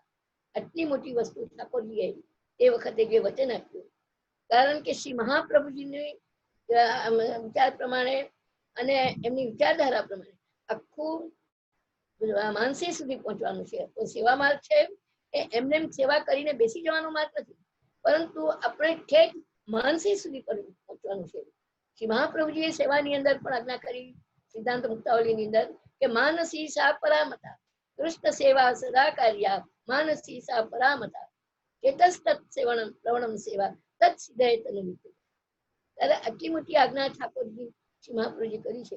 એટલે એ માનસી સુધી પહોંચવા માટે બ્રહ્મ સંબંધ જરૂરી છે। એટલું જ નહીં, પરંતુ બ્રહ્મ સંબંધ દ્વારા આપણું મન આપણું જીવન એવું બને કે જે માનસી સુધી પહોંચી શકીએ સેવા કરતા કરતા। એટલે તો આપણું sublimation of mind and sublimation of life આ બંને આપણે છે તે ઠાકોરજીની સેવા કરતા કરતા પહોંચવાનું છે। ત્યારે હવે ત્યાં પહોંચવા માટે સૌથી મોટી ઈચ્છક એ છે કે માનવીનું મન કેવું। શ્રી મહાપ્રભુજી જેમ યમનાષ્ટકમાં આજ્ઞા કરે છે ને કે મમ મનસી સ્થિયતા, એ યમને આપ ક્યાં પધારો તો કે મારા મનમાં પધારો। પહેલા મનમાં હશે તો હૃદયમાં આવશે, પણ મનમાં જ નહીં હોય તો હૃદયમાં ક્યાંથી આવવાનું? એટલે આ આખી જે લિંક છે તો ત્યાં એ માનસી સુધી પહોંચવા માટેની ત્યાં સેવાની જે લિંક છે, તો એ સેવામાં આગળ વધવું કેવી રીતે? આપણે જોઈએ છીએ ઘણી વખત કે 80 ને 90 વર્ષ સુધી પણ સેવા કરનારને પણ આપણું માનસ તો પાછું એવું ને એવું જ હોય છે। તો ત્યાં સુધી જે પહોંચવું હોય એના માટે એ જરૂરી છે કે આપણું જીવન આપણું માઇન્ડ એવી રીતે બને કે જેથી આપણે ત્યાં સુધી પહોંચી શકીએ। તો એના માટે શ્રી મહાપ્રભુજીએ ષોડશ ગ્રંથ પોતાના જે વિચાર છે અને કેવી રીતે એક વૈષ્ણવી જીવન જીવવું, જેમ એક વૈષ્ણવી ભગવદીયના લક્ષણ શ્રી હરિરાયજીએ આપણને પહેલા શિક્ષાપત્રમાં બહુ સુંદર રીતે આપ્યા, પરંતુ એ બધા લક્ષણો અને આમ જો તો એક વૈષ્ણવી જીવન કેવી રીતે જીવાય કે ત્યાં સુધી પહોંચી શકાય। અને બીજી રીતે આપણે જોઈએ તો 84 ને 252 વૈષ્ણવ શ્રી મહાપ્રભુજી ને શ્રી ગુસાઈજીના વિશેષ કૃપાપાત્ર હતા। તો એવા આપણે પ્રભુના કેવી રીતે બનીએ, ત્યારે એને માટે આ 16 ગ્રંથો, આ ષોડશ ગ્રંથો જે 16 ગ્રંથો છે એની અંદર આખી વૈષ્ણવી જીવન જીવવાની બહુ સુંદર પદ્ધતિ બતાવી। અને એટલું જ નહીં, પણ આપણા મનને પ્રભુ સુધી લઈ જવા માટે કેવી રીતે શુદ્ધ કરવું, એક એક ગ્રંથો તમે જુઓ। કારણ કે સૌથી પહેલો જે યમનાષ્ટક, જનરલી તમને શાસ્ત્રીજીએ કહ્યું જ હશે કે યમનાષ્ટક ષોડશ ગ્રંથમાં પહેલો ગ્રંથ બરાબર છે, પણ બીજા ગ્રંથો આ ક્રમમાં નથી। કારણ કે બીજા ગ્રંથો એ રીતે શ્રી હરાઈજીએ, શ્રી પુરુષોત્તમજીએ અને શ્રી દ્વારકેશજી આ 3 જણાએ છે તે આપણને એની બતાવી છે। કારણ કે કયા ગ્રંથ ક્યારે લખાયા, જુદા જુદા સમયે લખાયેલા, જુદા જુદા વૈષ્ણવ માટે લખાયેલા। અને એની અંદર પણ છે તે છેલ્લો ગ્રંથ તો આપણે આમ ગણો, જો તમે શિક્ષા શ્લોકા નહીં ગણો તો છેલ્લો ગ્રંથ એક ષોડશ ગ્રંથમાં જે છે આપણે અંતઃકરણ પ્રબોધ। તો અંતઃકરણ પ્રબોધ પણ આપણે તમે ક્રમમાં જુઓ તો લગભગ 10મો ગ્રંથ છે। તો આ વચ્ચે આ કેમ છેલ્લો ગ્રંથ વચ્ચે આવ્યો? તો એનું કારણ એક જ છે કે છેલ્લે સેવા ફળ છે। આપણો માર્ગ સેવા માર્ગ છે અને સેવા દ્વારા જ આપણો ઉદ્ધાર છે। તો એ સેવા માર્ગ પર આગળ વધવા માટે ક્રમે ક્રમે ક્રમે ક્રમે કેવી રીતે આગળ પહોંચાય એવી રીતે આપણે યમનાષ્ટક જોયું ને શ્રી શાસ્ત્રીજીએ ખૂબ સુંદર રીતે સમજાવ્યું જ હશે। તો એની અંદર આપણે જોઈએ છીએ કે યમનાષ્ટક દરેક ટીકાકારે કહ્યું કે યમનાષ્ટક એ છે તે પુષ્ટિ માર્ગમાં પ્રવેશ છે। યમનાષ્ટક આપણે પ્રવેશ આપે છે અને યમનાષ્ટકની અંદર મોટી વસ્તુ એ છે કે આપણી સ્વરૂપ યોગ્યતા આપે છે। એ વાત શ્રી પુરુષોત્તમજીએ બહુ સુંદર કરી કે યમનાષ્ટક દ્વારા સ્વરૂપ યોગ્યતા છે। અને સ્વરૂપ યોગ્યતા એટલે જે આપણે ત્યાં આપણે જોઈએ છીએ કે સ્વરૂપ યોગ્યતા એટલે સેવોપયોગી દેહ, પછી તનુ નવત્વની પ્રાપ્તિ અને સ્વભાવ વિજય. હમણાં તમે સાંભળી ગયા શાસ્ત્રી ગીતાના. તો આ દ્વારા જે સ્વરૂપ યોગ્યતા આવે છે યમનાષ્ટકને, અને યમુનાજીની કૃપા હોય તો જ પુષ્ટિ માર્ગમાં આગળ વધાય. યમુનાજીનું સ્વરૂપ, યમુનાજીની કૃપા, આ બધી વસ્તુ સમજવાની જરૂર છે. અત્યારે શાસ્ત્રીજીએ તમને ખરેખર બહુ સુંદર રીતે યમુનાજીનું સ્વરૂપ સમજાવ્યું યમુનાષ્ટક દ્વારા અને ટીકાઓ દ્વારા. એટલે સ્વરૂપ યોગ્યતા એ શ્રી યમુનાજીની કૃપાથી જ આપણને મળે છે. એટલે પુષ્ટિમાં પ્રવેશ, અને આમ જુઓ તો ભક્તિ આપણને શ્રી યમુનાષ્ટક થી પ્રાપ્ત થાય છે. યમુનાજીનું સ્વરૂપ તમે સાંભળી ગયા કે મુકુંદ રતિવર્ધિની, એટલે મુકુંદમાં પ્રેમ ઉત્પન્ન કરનાર, મુકુંદનો પ્રેમ, ભગવાનનો પ્રેમ ભક્તમાં ઉત્પન્ન કરનાર, અને ભક્તનો પ્રેમ પ્રભુ સુધી કરનાર. તો આવા મુકુંદ રતિવર્ધિની શ્રી યમુનાજી. અને આમે પણ તમે જુઓ તો જ્યારે પ્રભુને પોતાનો કૃપા શક્તિ ઉત્પન્ન કરવાની ઈચ્છા થઈ ત્યારે શ્રી યમુનાજીને આજે આ સાથે એક વાત કહી શકું છું કે યમુનાજીનું પ્રાગટ્ય ક્યારે, યમુના કોઈ દિવસ તમે શ્રી યમુનાજીની તિથિ સાંભળી છે ખરી? અને જો હોય તો મને કોઈ બતાવે. કારણ કે ભલે આપણે જોઈએ છીએ યમુનાજીનો ઉત્સવ એ યમુનાજીનો ઉત્સવ ગણાય છે, પ્રાગટ્ય ઉત્સવ, પરંતુ અમારા લોકોને ત્યાં, બાળકોને ત્યાં કે પુષ્ટિ માર્ગમાં શ્રી યમુનાજીનો પ્રાગટ્ય ઉત્સવ એ રીતે આપણે ત્યાં કોઈ સેવા સામગ્રી વિશેષ, જેવી રીતે શ્રી રાધિકાજીનો પ્રાગટ્ય ઉત્સવ, અને એ દિવસે વિશેષ ક્રમ બધો સેવાની અંદર હોય છે. એવી રીતે એના જેટલો નહીં પણ એના કંઈક અંશમાં પણ ચંદ્રાવલીજીનો પ્રાગટ્ય ઉત્સવ, શ્રી લલિતાજીનો પ્રાગટ્ય ઉત્સવ આપણી પ્રણાલીમાં આવે છે. તે દિવસે વિશેષ સામગ્રી, વિશેષ શૃંગાર, વિશેષ થોડી થોડી વસ્તુ હોય છે. તો આ બધા ઉત્સવો છે, પણ યમુનાજીનો પ્રાગટ્ય ઉત્સવ આ રીતે મનાતો નથી, એ વાત નિશ્ચિત છે. મેં અમારા ઘરમાં પણ અમારા વડીલોને પણ પૂછેલું ક્યારેક, પણ કે ના, એનું કઈ આપણે ત્યાં છે નહીં એવું.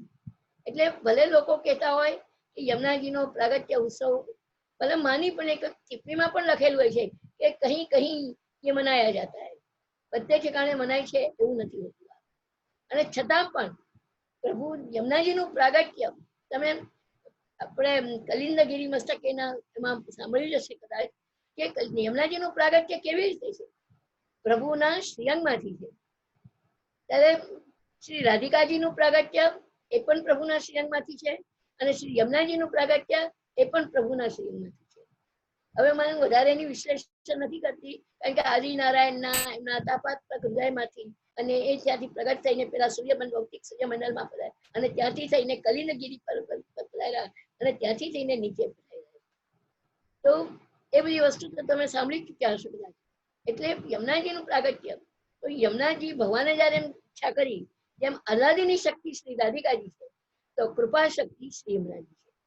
અને કહેવાય છે કે ચોથું યુદ્ધ એ સંકીર્ણ યુદ્ધ કહેવાય છે, નિર્ગુણ યુદ્ધ, અને બીજા શબ્દોમાં કહું તો સંકીર્ણ યુદ્ધ.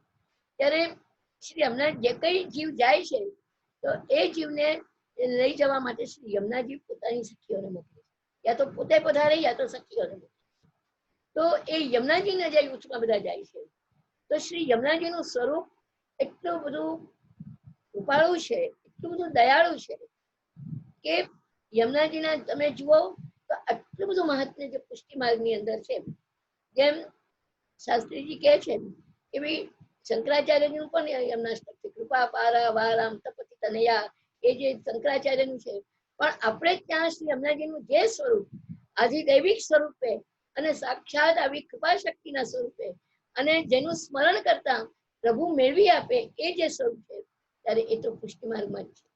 એટલે તો હમણાં તમે છેલ્લા શ્લોકમાં સાંભળ્યું કે તવાષ્ટક કમિત એકદમ, જે કોઈ પણ આ યમુનાષ્ટકના પાઠ છે, બધા પાઠોની વાત નથી, બધા બનાવેલા પાઠોની નથી. આપણે ત્યાં જેમ શ્રી યમુનાજી ઉપર શ્રી ગુસાઈજીએ ખૂબ સુંદર લખ્યું છે, નમો દેવી યમુને, નમો દેવી યમુને, હર કૃષ્ણ વિનરાંતરાયમ, નિજનાથ માર્ગદાયિની, કુમારિકા કામ કુરુ ભક્તિ રાયમ. એ શ્રી ગુસાઈજીનું પણ ખૂબ જ સુંદર આમ યમુનાષ્ટપદી છે. એવી રીતે તમે જુઓ આપણા ભગવદીઓ, એમને કેટલા સુંદર 108, તે ઉપરાંત પણ એટલે શ્રી યમુનાજીના પદો લખ્યા છે કે જે પદની અંદર યમુનાજીની પ્રત્યેક વસ્તુ સુંદર રીતે આપણને સમજાવી છે. એટલે યમુનાજીનું તો માત્ર નામસ્મરણ પણ એ જીવને ઉદ્ધાર કરે છે. અને એ જીવનો ઉદ્ધાર એવી સુંદર રીતે કરે છે, સાક્ષાત ઠાકોરજીને મેળવે છે. એટલે જીવના દોષોને દૂર કરીને, એટલે તમે છેલ્લે બોલ્યા, હમણાં છેલ્લો શ્લોક મેં સાંભળ્યો તો તવાષ્ટકમિદં મુદા પઠતિ સુર સુતે સદા સમસ્ત દુરિતક્ષયો ભવતિ વૈ મુકુંદે. એટલે તમારું આ જ અષ્ટક એ સૃષ્ટિ જે છે તે સદાય એનું છે તે પાઠ કરે છે.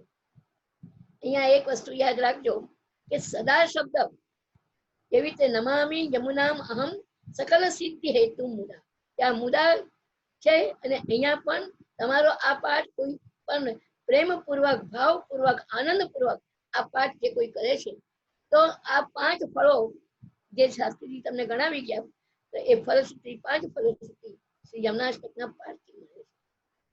કિશોરીબાઈના દૃષ્ટાંતમાં આપણે જોઈએ છીએ, હું અત્યારે આ દૃષ્ટાંતોની ચર્ચા નથી કરવાની, પણ એક જ શબ્દોમાં કે ભાઈ ખાલી એક જ શ્લોકનું છેલ્લું ચરણ એ યમુના મમ સુખમ મમ મન સુખમ ભાવય, એ જે છેલ્લું ચરણ જે અનંત ગુણભૂષિતે શિવ વિરંચિ દેવસ્તે ઘના ઘન નિવેશદા ધ્રુવ પરાશરા ભિષ્ટતે વિશુદ્ધ મથુરાટકે સકલ ગોપ ગોપી વૃતે કૃપા જલધિ સંસ્કૃતે મમ મનસ સંભાવે. ભગવાન કૃપા સાગર, અને એ કૃપા સાગરનો આશ્રય લેલા યમુનાજી. તમે જોયું જશે આ ચોથા શ્લોકની અંદર કે ઐશ્વર્ય, વીર્ય, યશ, શ્રી જ્ઞાન અને વૈરાગ્ય એ ભગવાન પ્રત્યે પણ લાગે. જલધિ શબ્દ લો તો ભગવાન પ્રત્યે લાગે છે, અને તમે જલધિ સંસ્કૃત્ય લો તો શ્રી યમુનાજી પ્રત્યે. આ બંને બહુ ખૂબીથી શ્રી મહાપ્રભુજી આ શ્લોક લખેલો છે. એટલે હું જે શ્રી યમુનાજીનું જે સ્વરૂપ છે, એટલે ભગવાન કૃપાના સાગર, અને એ સાગરનો આશ્રય લીધેલા શ્રી યમુનાજી. એટલે યમુનાજીનું તમે છે તે સ્મરણ કરો તો જેવી રીતે કોઈ પણ જલપ્રો, કારણ કે એમનું ઉભય સ્વરૂપ છે શ્રી યમુનાજી.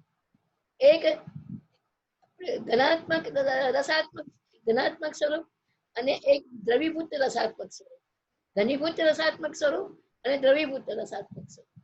ત્યારે એ તો જેને દર્શન થાય એને જ આ સમજ પડી શકે છે યમુનાજીનું આ સ્વરૂપ. ઘણા લોકોને અમારી પાસે ઘણી વખત બહુ પ્રશ્નો કરે છે કે આ યમુનાજી આમ કેમ, આ તો યમુના નદી છે. જેને નદી દેખાય એ જુદી વાત છે, જળરૂપ દેખાય જુદી વાત છે, પણ સાક્ષાત પ્રભુના તુર્ય પ્રિયા, ચતુર્થ પ્રિયા શ્રી યમુનાજી ખૂબ કૃપા કરવા માટે ઉતર પકડાય.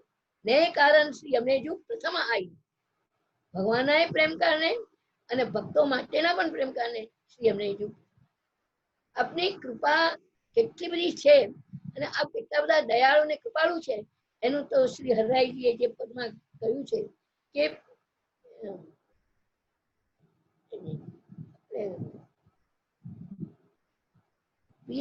પિય સંગ રંગ ભરી કલો રે સબન કો સુખ દેન પિય સંગ કરત સેન ચિત્ત में परत चैन जब ही बोले अति विख्यात सब इनके हाथ नाम लेत ही कृपा करी अतोले दरस कर परस कर ध्यान यमे धरे सदा ब्रजनाथ इन संग डोले अति ही सुख करन तमन के दुख हरन ये ही लीनो परन तेजु बोले ऐसी श्री यमुने जान तुम करो गुणगान रसिक प्रीतम पाए नग अंग.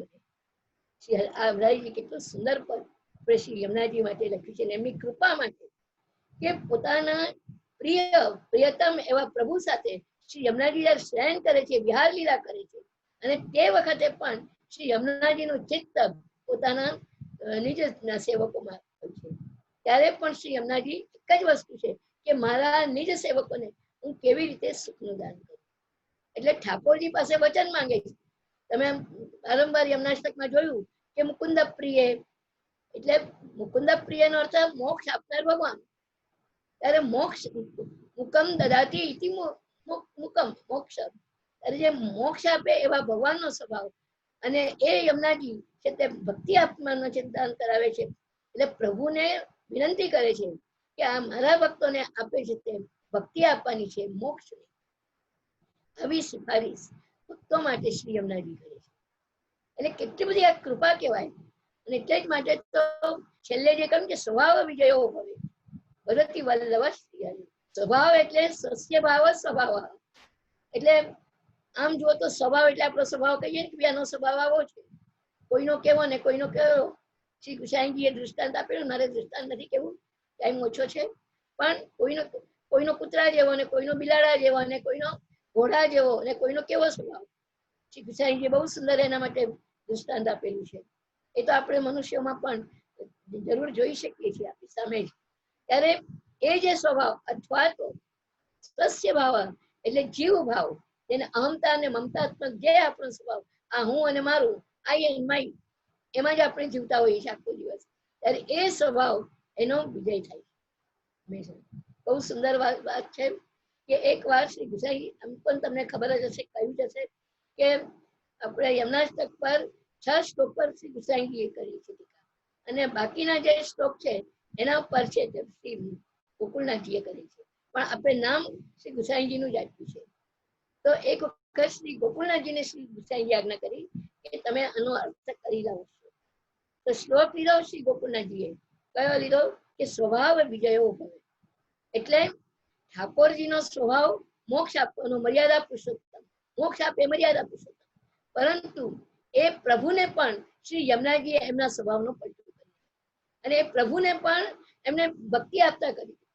પ્રભુની પાસે વિનંતી કરી કે મારા ભક્તોને આપે છે તે મોક્ષ નથી આપવાનું, પણ એમને પ્રેમ લક્ષણા ભક્તિનું દાન. તો આ સ્વભાવ જો ઠાકોરજીનો પલટે તો આપણા જીવનો સ્વભાવ કાં ન પલટાય? ધ્યાન રાખો.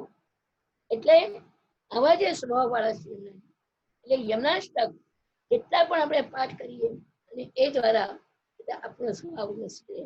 એટલું જ નહીં, પછી યમુનાજીની કૃપા ઉતરે તો આપણે ઠાકોરજીની પ્રીતિ દૂર નથી.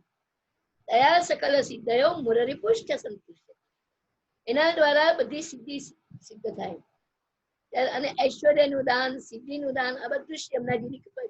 એ પાછું ભક્તિ માર્ગે, યાદ રાખો. એ કોઈ મર્યાદા મારી કે બીજી પેલી અણીમાં ગણીમાં એ બધી સિદ્ધિઓ નહીં.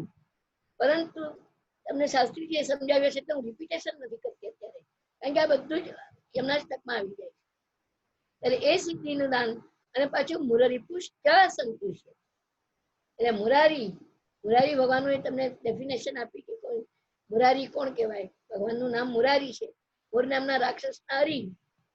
ત્યારે એ મોર નામના રાક્ષસ હરી શ્રી મહાપ્રભુજીની એક વાત તમને અહીંયા કહી શકું કે ષોડશ ગ્રંથમાં કે યમુનાષ્ટકમાં કે ક્યાંય જશો તો ભગવાનનું કે જેનું પણ જે નામ હશે એક્ઝેક્ટ એ રીતે મૂક્યું હશે, કોઈ પણ ઇધર ઉધર કર્યા વગર.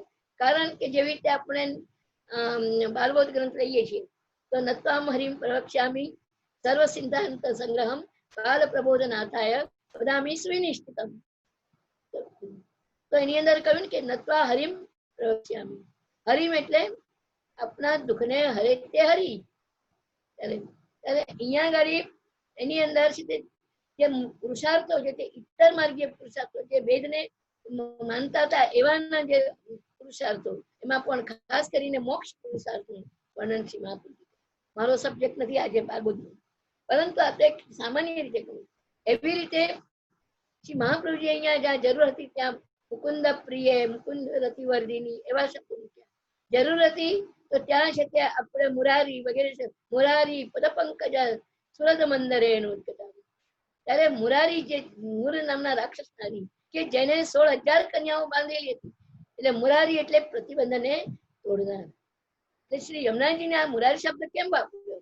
તો કે શ્રી યમુનાજી પણ એવા કૃપાળુ છે કે યમુનાજીનું તમે સ્તુતિ કરો કે યમુનાજીના પાઠ કરો કે યમુનાજીનું સેવન કરો તો નિશ્ચિત છે કે આપણા કોઈ પણ પ્રતિબંધો, ભગવત સંબંધી પ્રતિબંધો, સેવા સંબંધી પ્રતિબંધો શ્રી યમુનાજી દૂર કરે છે. જેવી રીતે પ્રભુ યમુનાજીની અંદર રહેલી ને એ 16,000 કન્યાઓ કે જેને ભગવાન પણ. ઘણી વાર આ વાત નીકળી છે એટલે મને કહેવાનું મન થાય છે કે ઘણી વાર ઘણા લોકો ભગવાને માટે એવા શબ્દો ઉચ્ચારે કે ભગવાને આટલા બધા 16,000 એવી પત્નીઓ કરવાની શું જરૂર હતી? 8 તો પતરાણી અને પાછી 16,000 બીજી કન્યાઓ. આટલું બધું આટલા બધાને પરણવાની શું જરૂર પડી ભગવાનને? તમે કોઈ દિવસ ભગવાનને પૂછવા જાઓ કે આ 16,000 કેમ પડે?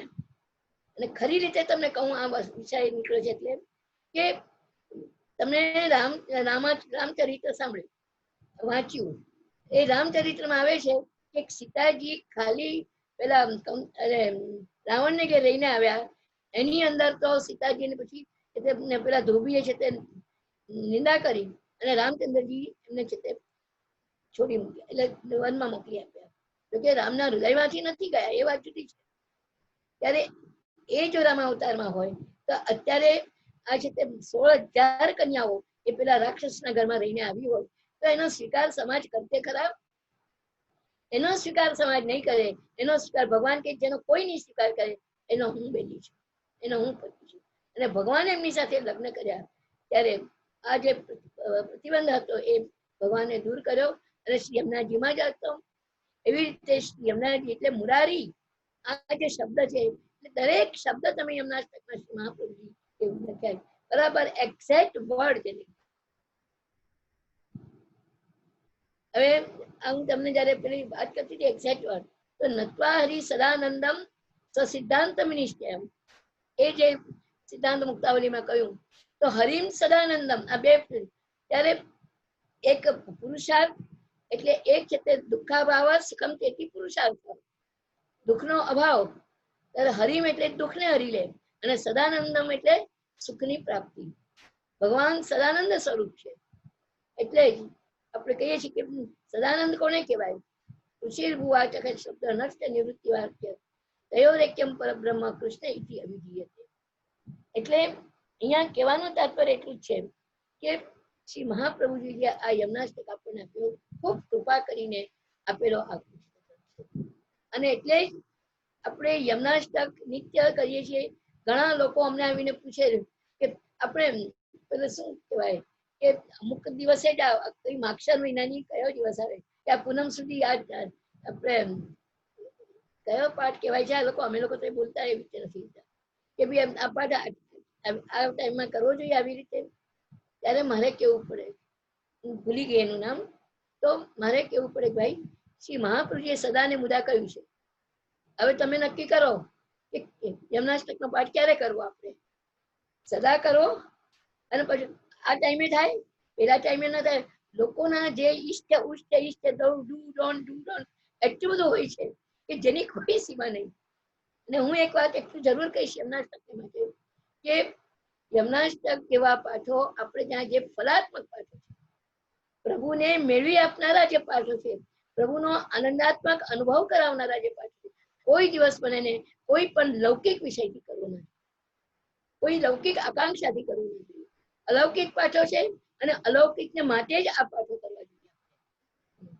એટલે ઘણી વખત લોકો અમારી પાસે તો બહુ જ આવા બધા લોકો આવતા કે ભાઈ અમને કઈક પાઠ આપો ને અમે તો આ દુઃખ છે ને ફલાનું દુઃખ છે ને ઠીકનું દુઃખ છે, મારા છોકરાના લગ્ન નથી થતા, મારી દીકરીના લગ્ન નથી થતા.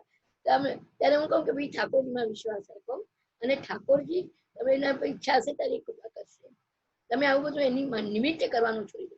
કોઈ પણ આપણે નિમિત્ત કરવું એ વસ્તુ ખોટી છે. અને હું ઘણી વખત લોકો સામે ચાલીને કે અમને યમુનાષ્ટકના પાઠ આપો ને, પેલી સંકષ્ટી કે કઈ પાઠ કહેવાય, અમને લોકો આવું બધું સમજીએ નહીં. અમે લોકો તો એટલું સમજીએ કે શ્રી મહાપ્રભુજીની જે આગ્રહ એ જ આપણે પાલન કરવાની હોય. તો એવા ત્યારે મારે કહેવું પડે બેન કે તમે શું કરવા પેલા છે તે ચવાણાને માટે પારસ મણીને વેચી નાખો છો. આપણે કોઈ હોય એવો કે જે ચવાણું ખાવું છે, પૈસા નથી એટલે પેલું હીરો પણ વેચી નાખે અને એના પૈસામાંથી ચવાણું લાવીને ખાય. તો આવું કરી શકાય કોઈ દિવસ? આ પાઠો એટલા બધા ફલાત્મક અને એટલા બધા સુંદર છે.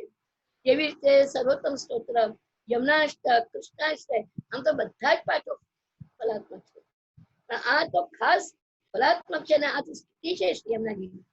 યમુનાજીને પ્રસન્ન કરો અને પ્રસન્ન કરીને આપણે પ્રભુ સુધી પહોંચીએ.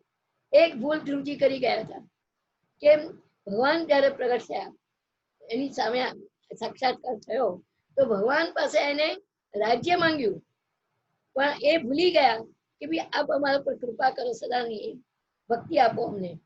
અને પ્રહલાદજી સમજી ગયા કે આવું ન મંગાય પ્રભુ પાસે. જયારે નરસિંહ ભગવાને કહ્યું કે તું માંગ મારી પાસે, બેટા હું બહુ ખુશ થયો છું. તો નરસિંહ ભગવાન અરે પ્રહલાદજી એટલું જ કહ્યું કે મને આપની પાસે માંગવાનું મન થાય એવું પ્રલોભન નહીં આપો મને. આ તો યસ્ય આશીષ આશાતે નસત્કૃત્ય સવૈ વણિક. તમારી આશીષની આશા રાખવીને એ પણ હું તમારો સેવક નહીં કહેવાઉં, પણ એ તો વણિક કહે કે વાણીઓ હોય તો લાભ વગરના લોટે. પરંતુ તમારા જે સેવક તમારા ચરણોમાં રહે છે, અમને વિશ્વાસ છે તમે જે આપશો જે કરશો એ બધું અમને મળે. એટલે પ્રિય વૈષ્ણવો, સમય મારો થઈ ગયો છે. 5 મિનિટ લઉં શાસ્ત્રીજી? એટલે જી જી જી, આપશ્રીની સમયની અનુકૂળતા આપશ્રીનું જ છે, ચિંતા જ નથી. અચ્છા, તો વાંધો નથી. જી જી, કોઈ જ વાંધો છે નથી. ત્યારે આ તકલીફ છે. ના ના, કોઈ જ વાંધો નથી. આપશ્રી પ્રેમથી અનુગ્રહ છે અમારા ઉપર. બસ તો થેન્ક્સ. એટલે અહીંયા કહેવાનું એ છે કે આપણી બુદ્ધિને શુદ્ધ કરવા, આપણા મનને શુદ્ધિકરણ માટે શ્રી મહાપ્રભુજીએ જે આ 16 ગ્રંથો લીધા અને જે દ્વારા આપણે માનસી સુધી પહોંચી શકીએ. કારણ કે આપણે ત્યાં શ્રી મહાપ્રભુજીએ જેવી રીતે ભક્તિવર્ધિનીમાં બતાવ્યું કે ભક્તિ આગળ વધે, આપણી ભક્તિને આગળ વધારી છે. આપણે ત્યાં બેસી રહેવાનું નથી, કંઈક તો કર્મ બનવું પડશે. આપણે એક બાજુ પ્રભુની કૃપા છે એ વાત ચોક્કસ છે, અને બીજી વસ્તુ એ છે કે જે આચાર્ય ચરણે આપણને આજ્ઞા કરી એ રીતે ફોલો કરવાનું. એટલે આપણે ત્યાં ભક્તિની અને પ્રેમની જે છે, આપણે ત્યાં 3 કક્ષા બતાવી: પ્રેમ, આસક્તિ અને વ્યસન. અને વ્યસન દશા પછીની આપણી જે છે એ વ્યસન દશા ગણો, આપણી માનસી ગણો કે શ્રી યમુનાજી દત્ત તનુ નવત્વ ગણો. આ બધી જ વસ્તુ એકને જ લાગુ પડે છે. શ્રી યમુનાજીની કૃપાથી તનુ નવત્વ પ્રાપ્ત થાય છે. આની પણ એક ભાનગર એક ચર્ચામાં છે કે નવતનુ કે તનુ નવત્વ. અને તનુ નવત્વ એટલી મોટી વસ્તુ આપણને શ્રી યમુનાજીની કૃપાથી મળે છે કે આ શરીરની અંદર જ જ્યારે આપણે એક દિવ્યતા મળે છે, એક પ્રભુની કૃપા મળે છે, ત્યારે આપણે ઠાકોરજીની સેવા સુંદર રીતે કરી શકીએ છીએ. જ્યાં થાક ન લાગે, કંટાળો ન આવે અને આપણે કરતા જ રહીએ સત્સંગ, સેવા વગેરે, ત્યારે એ શ્રી યમુનાજીની કૃપાથી તનુ નવત્વનું દાન આપણને એ રીતે મળે છે. તો એ રીતે ત્યારે પ્રેમ, આસક્તિ ને વ્યસન દશા, ત્યારે પહેલી વસ્તુ તો એ છે કે આપણે પ્રભુમાં પ્રેમ થવો એ જ ભગવત કૃપા હોય છે. અને એ પ્રેમનું દાન કરનાર શ્રી યમુનાજી છે. યમુનાજી પ્રેમનું દાન, તો આપણે કહીએ છીએ કે મુકુંદ રતિવર્ધિની, તો પ્રેમનું દાન કરનારા શ્રી યમુનાજી છે. તો પ્રેમ, પ્રભુમાં જ્યારે પ્રેમ થાય છે, અને નહીં તો ક્યાંક પ્રભુ એવી અનાયાસે કૃપા કરે છે કે આપણને પહેલેથી જ પ્રેમ આવી, કોઈ સેવા કરતા કરતા આગળ વધીને પ્રભુમાં પ્રેમ થાય છે. અને કોઈને પહેલેથી જ એવો ઠાકોરજીમાં પ્રેમ. હું એવી વ્યક્તિને પણ જાણું છું જે નાની ઉંમર છે, કોલેજમાં છે, અને છતાં એ પ્રભુમાં એટલો બધો પ્રેમ છે કે ખરેખર આપણું ચિત્ત પ્રસન્ન થઈ જાય. એકદમ શાસ્ત્રીજી તમે પણ મળેલા છો, એ વ્યક્તિનું નામ આપીશ તમને. ત્યારે આવી બહુ રેર વ્યક્તિ આપણને જીવનમાં જોવા મળે છે કે જેને વ્રજ ગમે, વ્રજ ભાષા ગમે, જેને છે તે કુદરતી જ બધા શ્રી મહાપ્રભુજીના ગ્રંથોમાં પ્રેમ હોય. તો આવો પ્રેમ તો એક કુદરતી, જેને ઠાકોરજી કહે કે ભાઈ પ્રેમ થઈ ગયો કે વ્યતિ શરીરથી પદાર્થ નકો કે આંતર હેતુ નહીં બહિર્પાધિ ખલું સંશ્રયતે. જેમ ભવભૂતિએ કહ્યું એમ, તો કઈ પ્રેમ થવો એ કોઈ છે તે કોઈ કારણથી નથી હોતો. ત્યારે અહીંયા ઠાકોરજી જયારે કૃપા કરે છે તો એ સહજ પ્રેમ ઠાકોરજીમાં પહોંચી જાય છે. ઠાકોરજીની વસ્તુમાં, ઠાકોરની દરેક વસ્તુ આપણને સારી લાગતી હોય છે. પરંતુ સેવા કરનાર વૈષ્ણવને ધીરે ધીરે પણ પ્રેમ થાય, એને માટે આ સુરસ ગ્રંથો જો આપણે ખરેખર ખાલી સાંભળવાના નથી, ખાલી વાંચવાના નથી, પણ હૃદયમાં અને જીવનમાં બંનેમાં ઉતારવાના છે. પહેલા તો આપણા જીવનમાં ઉતારવાના, પહેલા તો હૃદયમાં ઉતારવાના, અને પછી જીવનમાં ઉતારવાના છે. અને પછી ધીમે ધીમે આસક્તિ થાય છે પ્રભુની અંદર. અને આસક્તિને આ બધા દૃષ્ટાંતો આપણે 252 ને 84 વૈષ્ણવમાં જોઈએ છીએ. જેવી રીતે કુમનદાસની આસક્તિ શ્રી ઠાકોરજીમાં હતી. કેવી હતી શ્રીનાથજી બાવામાં કે કુમનદાસજી જયારે ગુસાઈજી એમને બહારગામ લઈ જવા માટે લઈ ગયા, હજી તો ગિરિરાજજીના પેલા અપ્સરા કુંડમાં પડાવ રાખ્યો છે, હજી ત્યાં ગયા નથી.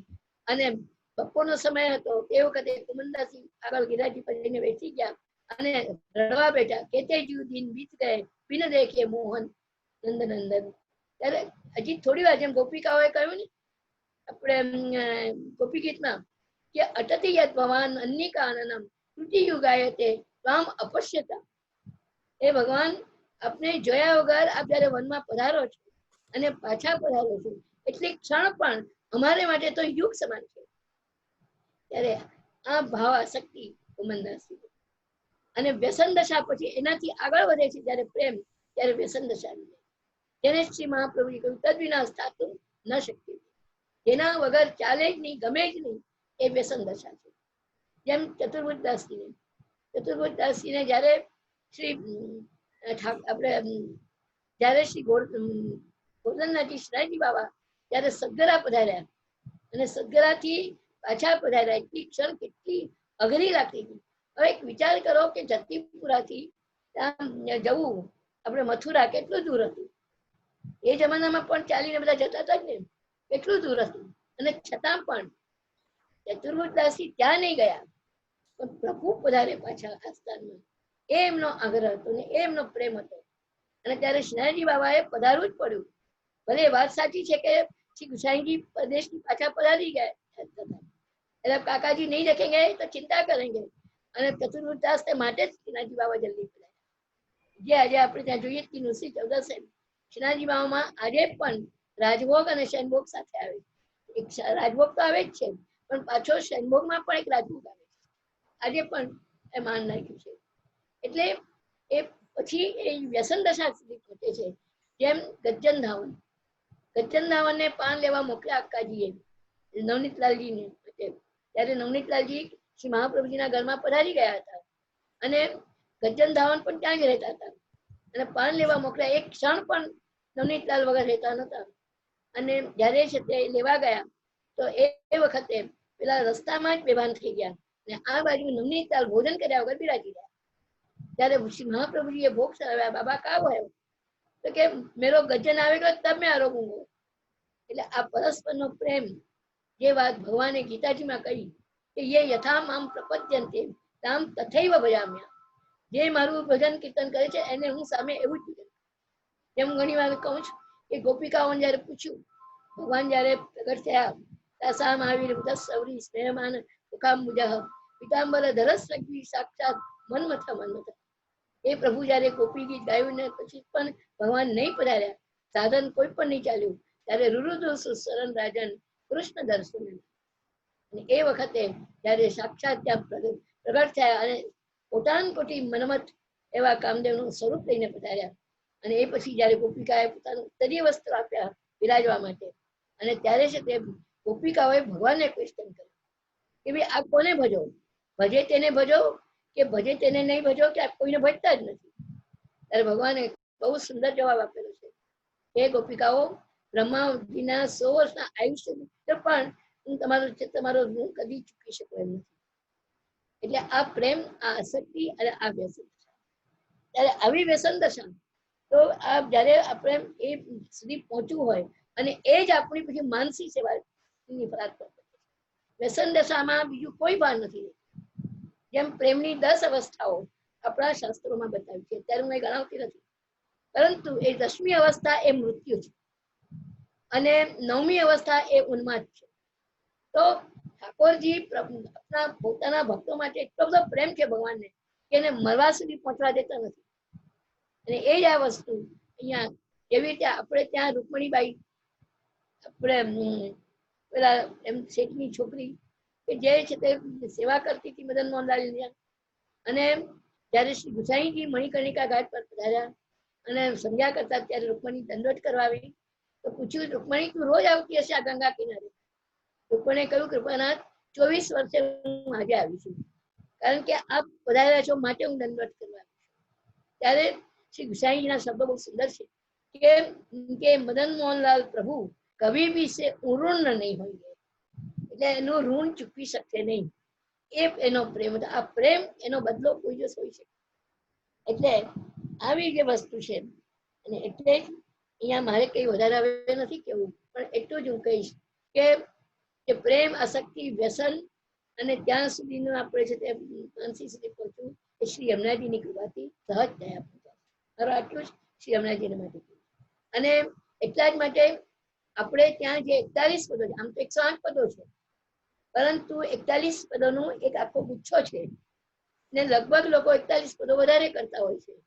ત્યારે એ 41 જે પદો છે, તો આપણે ત્યાં શ્રી હરાઈજી, મને એવું લાગે છે કે શ્રી હરાઈજીએ આ 41 પદોની ગૂંથણી કરેલી છે. કારણ કે મને એવો ખ્યાલ છે કે શ્રી હરાઈજી રોજ યમનાષ્ટકનો પાઠ કરતા અને પછી આપણે જેમ થયું એટલે ભગવદીઓની વાણી આ છે એની અંદર આપણે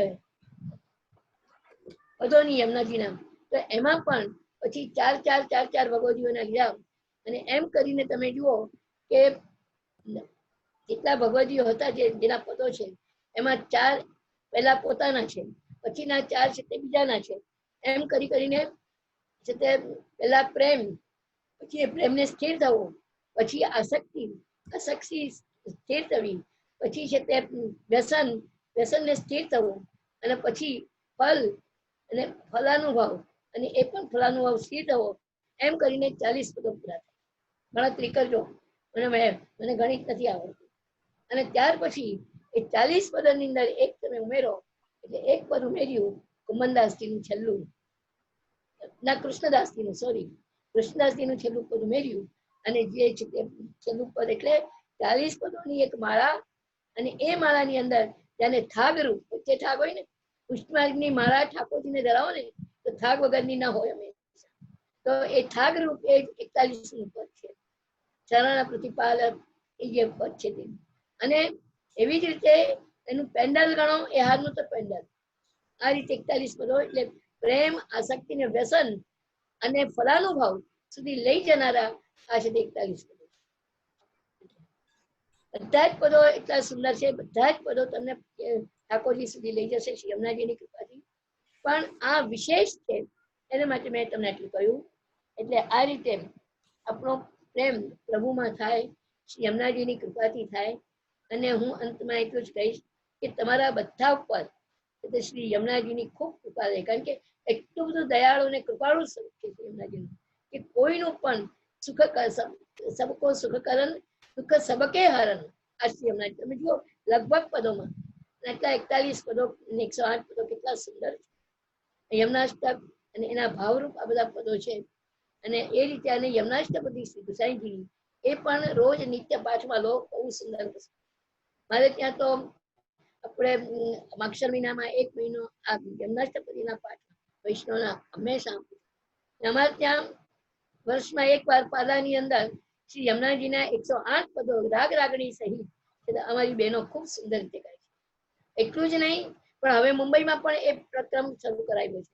એ પણ બહુ સુંદર, અમારી બહેનો ખૂબ સુંદર તૈયાર કરીને એ રીતે ગાય છે. એટલે વિશેષ કઈ નહીં કહેતા. અને આ પ્રસંગે જેમ શાસ્ત્રીજીએ શરૂઆતમાં કહ્યું કે છે તે અહીંયા જે રાહતના કાર્યો અમે લોકોએ કર્યા અહીંયા શ્રી ગુસાઈજી ચેરિટેબલ ટ્રસ્ટ તરફથી, તો એની અંદર એક તો 1000 જેટલા છે તે કોલીવાડાની અંદર એ લોકોને છે ત્યાં કોરોના રાહતમાં અનાજ પાણી આપ્યા. પછી લગભગ 250 થી 300, 350 સુધીના અમે લોકોએ છે તે ધારાવીમાં પણ અનાજ પાણી આપ્યા. અને એ ઉપરાંત 5000 સેનિટાઈઝર એ અમે છે તે આપણે હાપકિન ઇન્સ્ટિટ્યૂટ એટલે ગવર્મેન્ટ માટે, અને તે ઉપરાંત પણ તે પીપીઈ સૂટ એ પણ અમે 500 થી 1000 સુધીમાં આપ્યા. એટલે આ રીતે આટલું કાર્ય શ્રી ઠાકોરજીએ કરાવડાવ્યું. એની અંદર હું માત્ર આપણે આંગળી ચીંધવાને જેટલું પુણ્ય કર્યું છે, તો બધું કાર્ય અમારા છે તે ટ્રસ્ટીઓમાં દેવાંગકુમાર નેરલ્લા, બાલકૃષ્ણ ભી કૃપાવાળા, મૃદુલ નેરલ્લા, અને એની સાથે સાથે આપણે જયેન્દ્રભાઈ કે જે ભલે ટ્રસ્ટમાં નથી પણ અમારા ટ્રસ્ટનું બધું કામ એ કરે છે. તો એ બધાના સહયોગથી આ બધું કામ થયું છે. અને એ ઉપરાંત એક સંસ્થા બીજી પણ છે કે જે આ સહયોગમાં આવી. આ માટે અત્યારે આ પ્રસંગ છે તો હું એટલું કહીશ કે સમગ્ર વૈષ્ણવો જેને જેને પણ અમારા આ કાર્યની અંદર આર્થિક સહાય આપી છે, કારણ કે શારીરિક બને એવું હતું જ નહીં તે વખતે, પણ આર્થિક સહયોગ જે આપ્યો છે એ તમામ મુંબઈના વૈષ્ણવને હું મારા ભૂરી ધન્યવાદ અને આશીર્વાદ. પ્રભુની કૃપા આ વૈષ્ણવ પર ખૂબ રહે. બધા જ વૈષ્ણવ માટે આ જ મારી ભાવના છે હંમેશા. અને શ્રી યમુનાજીની કૃપા રહે અને આ રીતે સહયોગ આપતા રહેજો, એ જ ખાસ અનુરોધ છે. અને અત્યારે ફરીથી પણ હવે આવતીકાલથી બીજો ગ્રંથ શરૂ થશે, જેને આપણે બાલબોધ કાલે કે પરમ દિવસે સોમવારે ને બાલબોધ ગ્રંથ શરૂ થશે. બધા જ ગ્રંથો અતિ સુંદર છે, એટલે વિશેષ કઈ ન કહેતા. અને બાલબોધ પણ સારી રીતે સમજજો કે બીજા મોક્ષમાં નથી જવાનું આપણે ત્યાં, તો એ સમજજો તમે. અને બાળક જેવો જે જીવાત્મા છે, બ્રહ્મ સંબંધ લીધું છે, પણ શું હે છે ને શું ઉપાદે છે એને નથી ખબર. એટલે શું છોડવું અને શું કરવું, ત્યારે એના માટે આ ખાસ શ્રી મહાપ્રભુજીએ લખેલો છે. એટલે વિશેષ કઈ નહીં કહેતા. પ્રભુના ચરણોમાં, શ્રી યમુનાજીના ચરણોમાં આ મારું જે વક્તવ્ય છે હું સમર્પિત કરું છું. અને આ સાથે શાસ્ત્રીજીને અને આદિત્ય શાસ્ત્રીજીને બધાને મારા ખૂબ ધન્યવાદ આપું છું, આશીર્વાદ આપું છું. અને એ સાથે પ્રદીપભાઈ એમને એ છે એમના પરિવારને પણ મારા ખૂબ ખૂબ આશીર્વાદ આપું. શ્રી વલ્લભા પૂજ્ય શ્રી બેટીજીના યુગલ શ્રી ચરણોમાં દંડવત પ્રણામ. ખૂબ જ સુંદર આપણને ઘણું બધું સમજાવ્યું, આપશી આજ્ઞા કરી.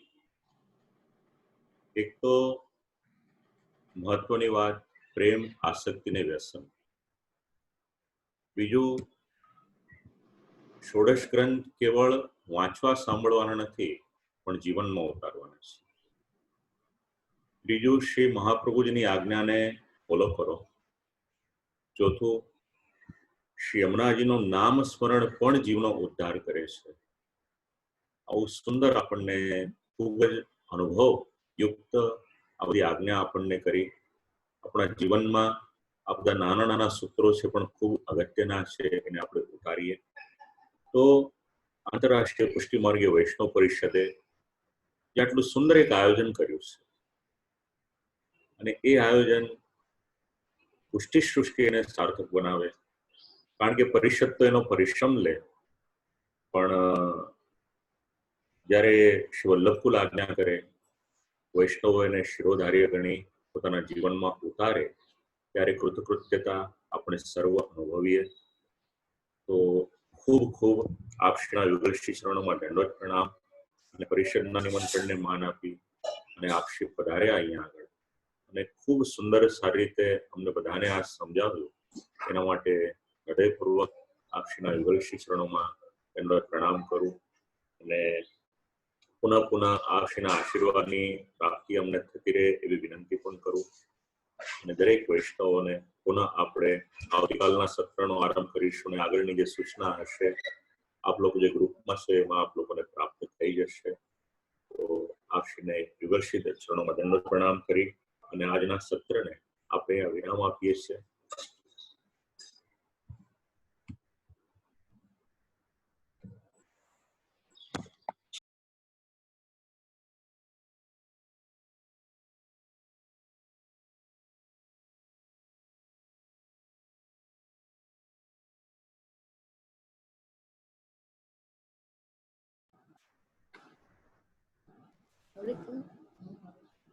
જી આપશ્રીને દંડવત પ્રણામ.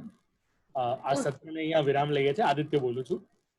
હા, આદિત્ય શાસ્ત્રીજી ખૂબ ખૂબ આશીર્વાદ છે. જી જી જી સારું કરી રહ્યા છો. જી આપશ્રીની કૃપાથી, પરિષદના સહયોગથી આપશ્રીને એકવાર ફરી દંડવત પ્રણામ કરીને વિરામ લઈએ છીએ. અસ્તુ.